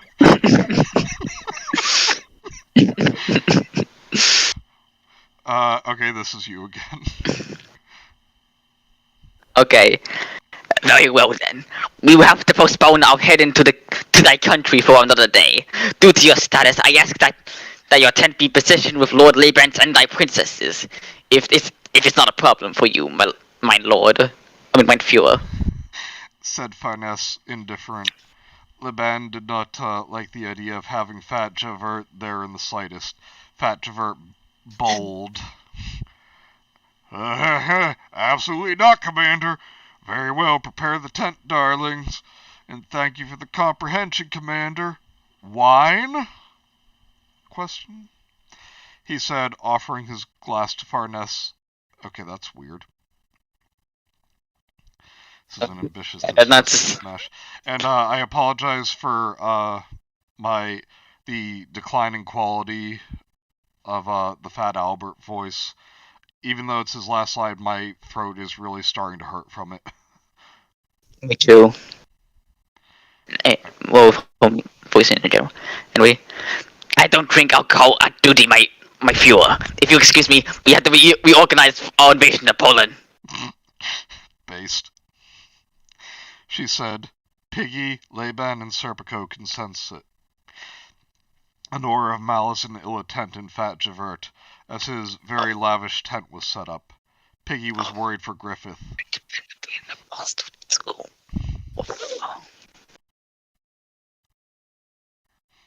I think that's Piggy. Okay. This man knows so much about him. What does he want? And who is Fanta? I never seen Les Mis before. And who is Fanta? Fanta? Don't you want a Fanta? Serpico was worried for Farnes. He's planning something, but what? If he hurts her, I'll kill him. But if I do that, I'll start a holy war. Then again, that does sound pretty fun. Laban, who was worried for Piggy. Fat Javert is a disgusting degenerate. Pedophile? What? I'm sorry, what? Oh my god. Oh fuck. This is more similar to Fat Albert than I thought. I'm sorry, I just need to say that. Serial grapist, the lowest of the low. Is he planning to attack the princess? What do? I should call Chris Hansen. And what knowledge he has that the Count would want him here? And while they thought all those things, Fat Javert looked at the hawks flying above them. Hey, my dear Geralt. Just like old times, I look forward to feel your silky skin. Alongside this man with a giant sword my spies speak of, you always like them rugged, just like Valjean was. Valjean? Oh no! Oh no! What is Valjean? That's another name from Les Mis! What the why am I getting so angry? I haven't watched the musical. What has this become? This isn't Berserk. This is freaking. I don't. This is freaking generic fantasy manga. Soon you will both belong to me, hey, as the angels promised, hey, he thought, turning the little blue and red rocks in one hand and a small box in another. Was he fucking Morpheus now? Fanta is pretty dope, Cricket, you are correct. Jean Valjean from Les Mis? Yeah, it appears so, Cam. Alright, so I already saw the one guy. Oh my god. Let's see Cosette.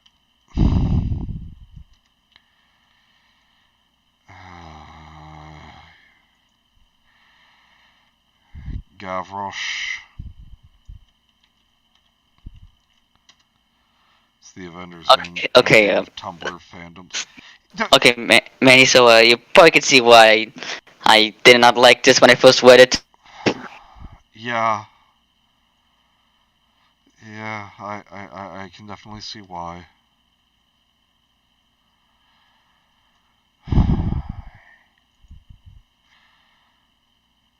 Hey, Before we go, why not we read the comments and make fun of people because this There isn't are enough in a boy stream enough. There are comments. Who the fuck would comment on this unless it was something negative? What? You're cutting out a bit.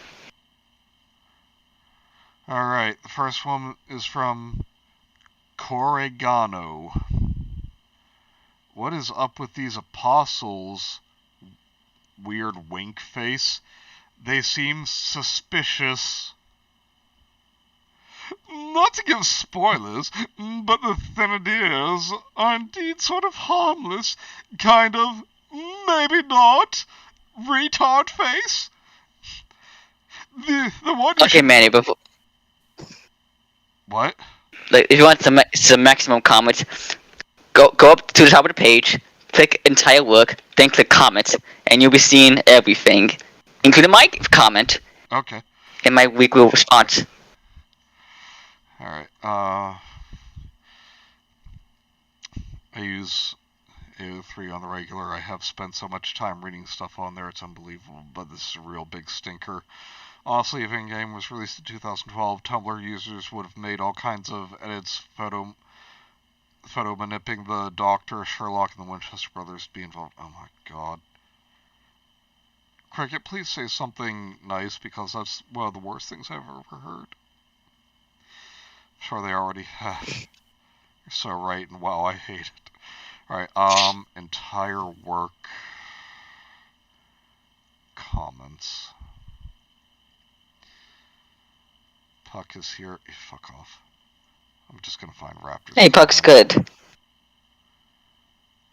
It's at the end. Not like, at page 2. Raptor, nothing is like, it's on page 2. Story. No, but Puck is. Not in this story. Like, he's not from, like, this story. I know, but this is Well, ruined. This has ruined everything. I don't let one Berserk for you. It's a good manga. Oh wait, is this you? Wait, where's yours? What is the comments username? What's your username? Edmontosaurus Hemingway. It's on page 2. Okay, I just finished reading both this and the first installment. If I'm gonna be honest, I don't like this story. In fact, I dare say I really don't like it for a few reasons. Firstly, the spelling and grammar in both stories are awful. This one has improved a bit, I will give you that, but it's still very noticeable, with spelling errors throughout and shitloads of tense swaps, not to mention the repetitive dialogue here, space, character said structure, and some of the more dialogue-heavy scenes. But even if we ignore the grammar, that doesn't excuse the other big flaw with the story, terrible dialogue. Now, I know the characters in Berserk had a bit of a potty mouth, but this is honestly way too much for me, because every character is dropping some F-bombs or making some edgy one-liner. It really takes me out of the story. It's really laughable. I know Berserk, and by extension, this, are meant for adults, but when every character is dropping swears left and right, up and down and all around, it really starts to lose its impact, and it just becomes more cringeworthy and laughable than badass. That doesn't even hold a candle to the biggest flaw of this story, and that's the complete and utter lack of originality. Aside from the fact that this is basically just the Black Swordsman arc, but with a few bells and whistles added onto it. Nearly all of the original aspects of this story were plagiarized from other works, from Griffith's original name being that of the protagonist from the Witcher series, despite sharing nothing in common, to the two of the three Mary Sue's being literally the characters from Les Miserables, but dragon apostles, to their apostle names being literally ripped off from various famous dragons from literature. You might call them references or shout-outs all you want, but when they're this blatant and frequent, yeah, it seems really suspicious. Not to mention, honestly, causes the story to not feel like a Berserk fan fiction, just more a cornucopia of other dark fantasy novels with a brief synopsis of the Guardian of Desire arc taken from the Berserk wiki and used as a backbone. Damn, man, you're ripping this guy apart. I did. And that's even getting into the plot holes. Mainly, why are the Mary Sues harmless despite being apostles? What's stopping them from giving into their apostle instincts and going on indulgent rampages? Who did they sacrifice, and why did they even become apostles if they're not in a state of extreme despair or selfish people? One of the main reasons why someone becomes an apostle. All in all, the story is just awful. Not the worst overall fanfic of all time, but in terms of Berserk fanfics, it might as well be the worst one in that genre. It's a shame, because the basic premise of Griffith refusing to offer to become Femto is an engaging premise, and it could have made for a good story. But the multitude of flaws I mentioned completely and utterly bog it down, causing it to become a laughably bad, unoriginal mess that at times borders on unironic parody. Now, I don't discourage you from writing, Mr. Author. You do seem to have a clear a clear passion for writing in dark fantasy, and I do respect that. But at the end of the day, the story still sucks. You're not going to improve when everyone else here in the comments thread are yes men sucking up to you and not telling everything you can improve with the series. All I have to say is keep writing and keep improving. Final verdict, 1 out of 10. I only responded to this comment, and to be honest, I also responded to this comment, and I feel like I was way too lenient this time, because this guy's logic is kind of bullshit. Mike says Raptor takes no prisoners. Cameron says Raptor is straight fucking savage. Alright, let me see if I can keep doing his voice. Well, allow me to answer these parts. About my grammar, fair enough. I did have a stroke. I do have a problem with that, but the problem is simply that English is not my native language. I'm Brazilian. Not Brazilian, Brazilian. I'm trying to improve, though. As for dialogue and plot, is simply a matter of taste. No, it isn't. The person I'm trying to entertain is myself. No, it's not. You're putting this on the internet. You're putting this for other people to enjoy. I know that these kinds of writers like to deny it up and down, like, no, I'm doing this for me. No, you're not. You are not. Implementations of things like the Mary Sue's, events and names is just something I like. Original? Not really. No, not really. Just not at all. Fun? It is to me. Get a life. I like the challenge to fit two ideas that seems so apart and make them. You don't make them work.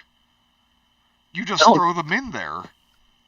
That's not a good response. Yeah. Like my response to this one, because as for your complaint about them being harmless apostles, it will be explained why later, though I imagine it's safe to assume you'll not read it. Oh, buddy, we're gonna read it.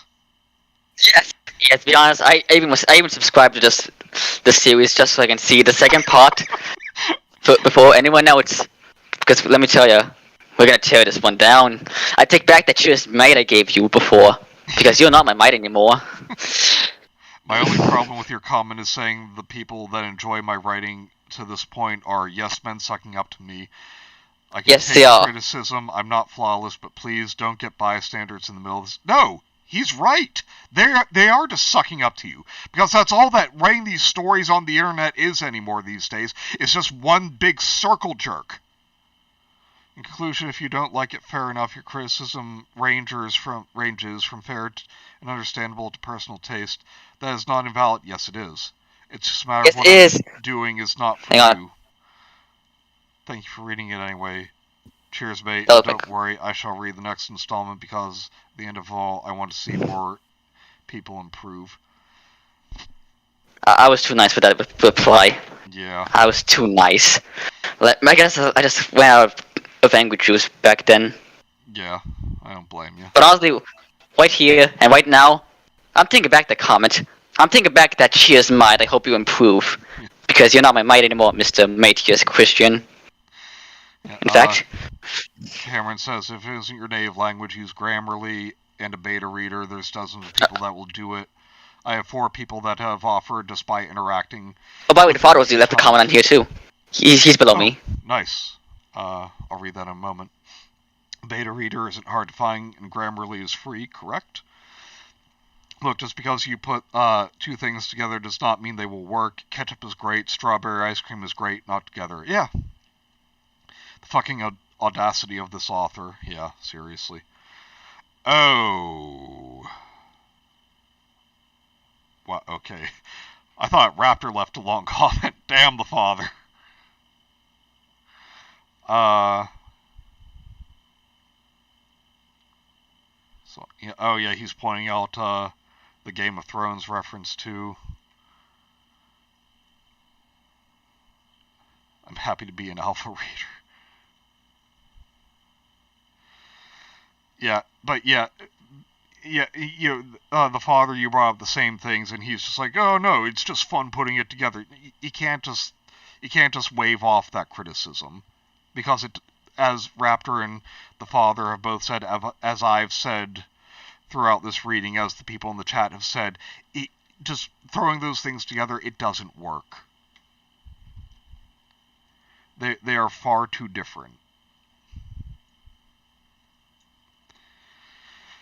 But, yeah, we're gonna end it there because my throat is starting to hurt very badly. And, despite the things I've said, Raptor, I'm glad that you, brought the story to my attention and asked, for us to read it today. I'm glad you had fun reading it.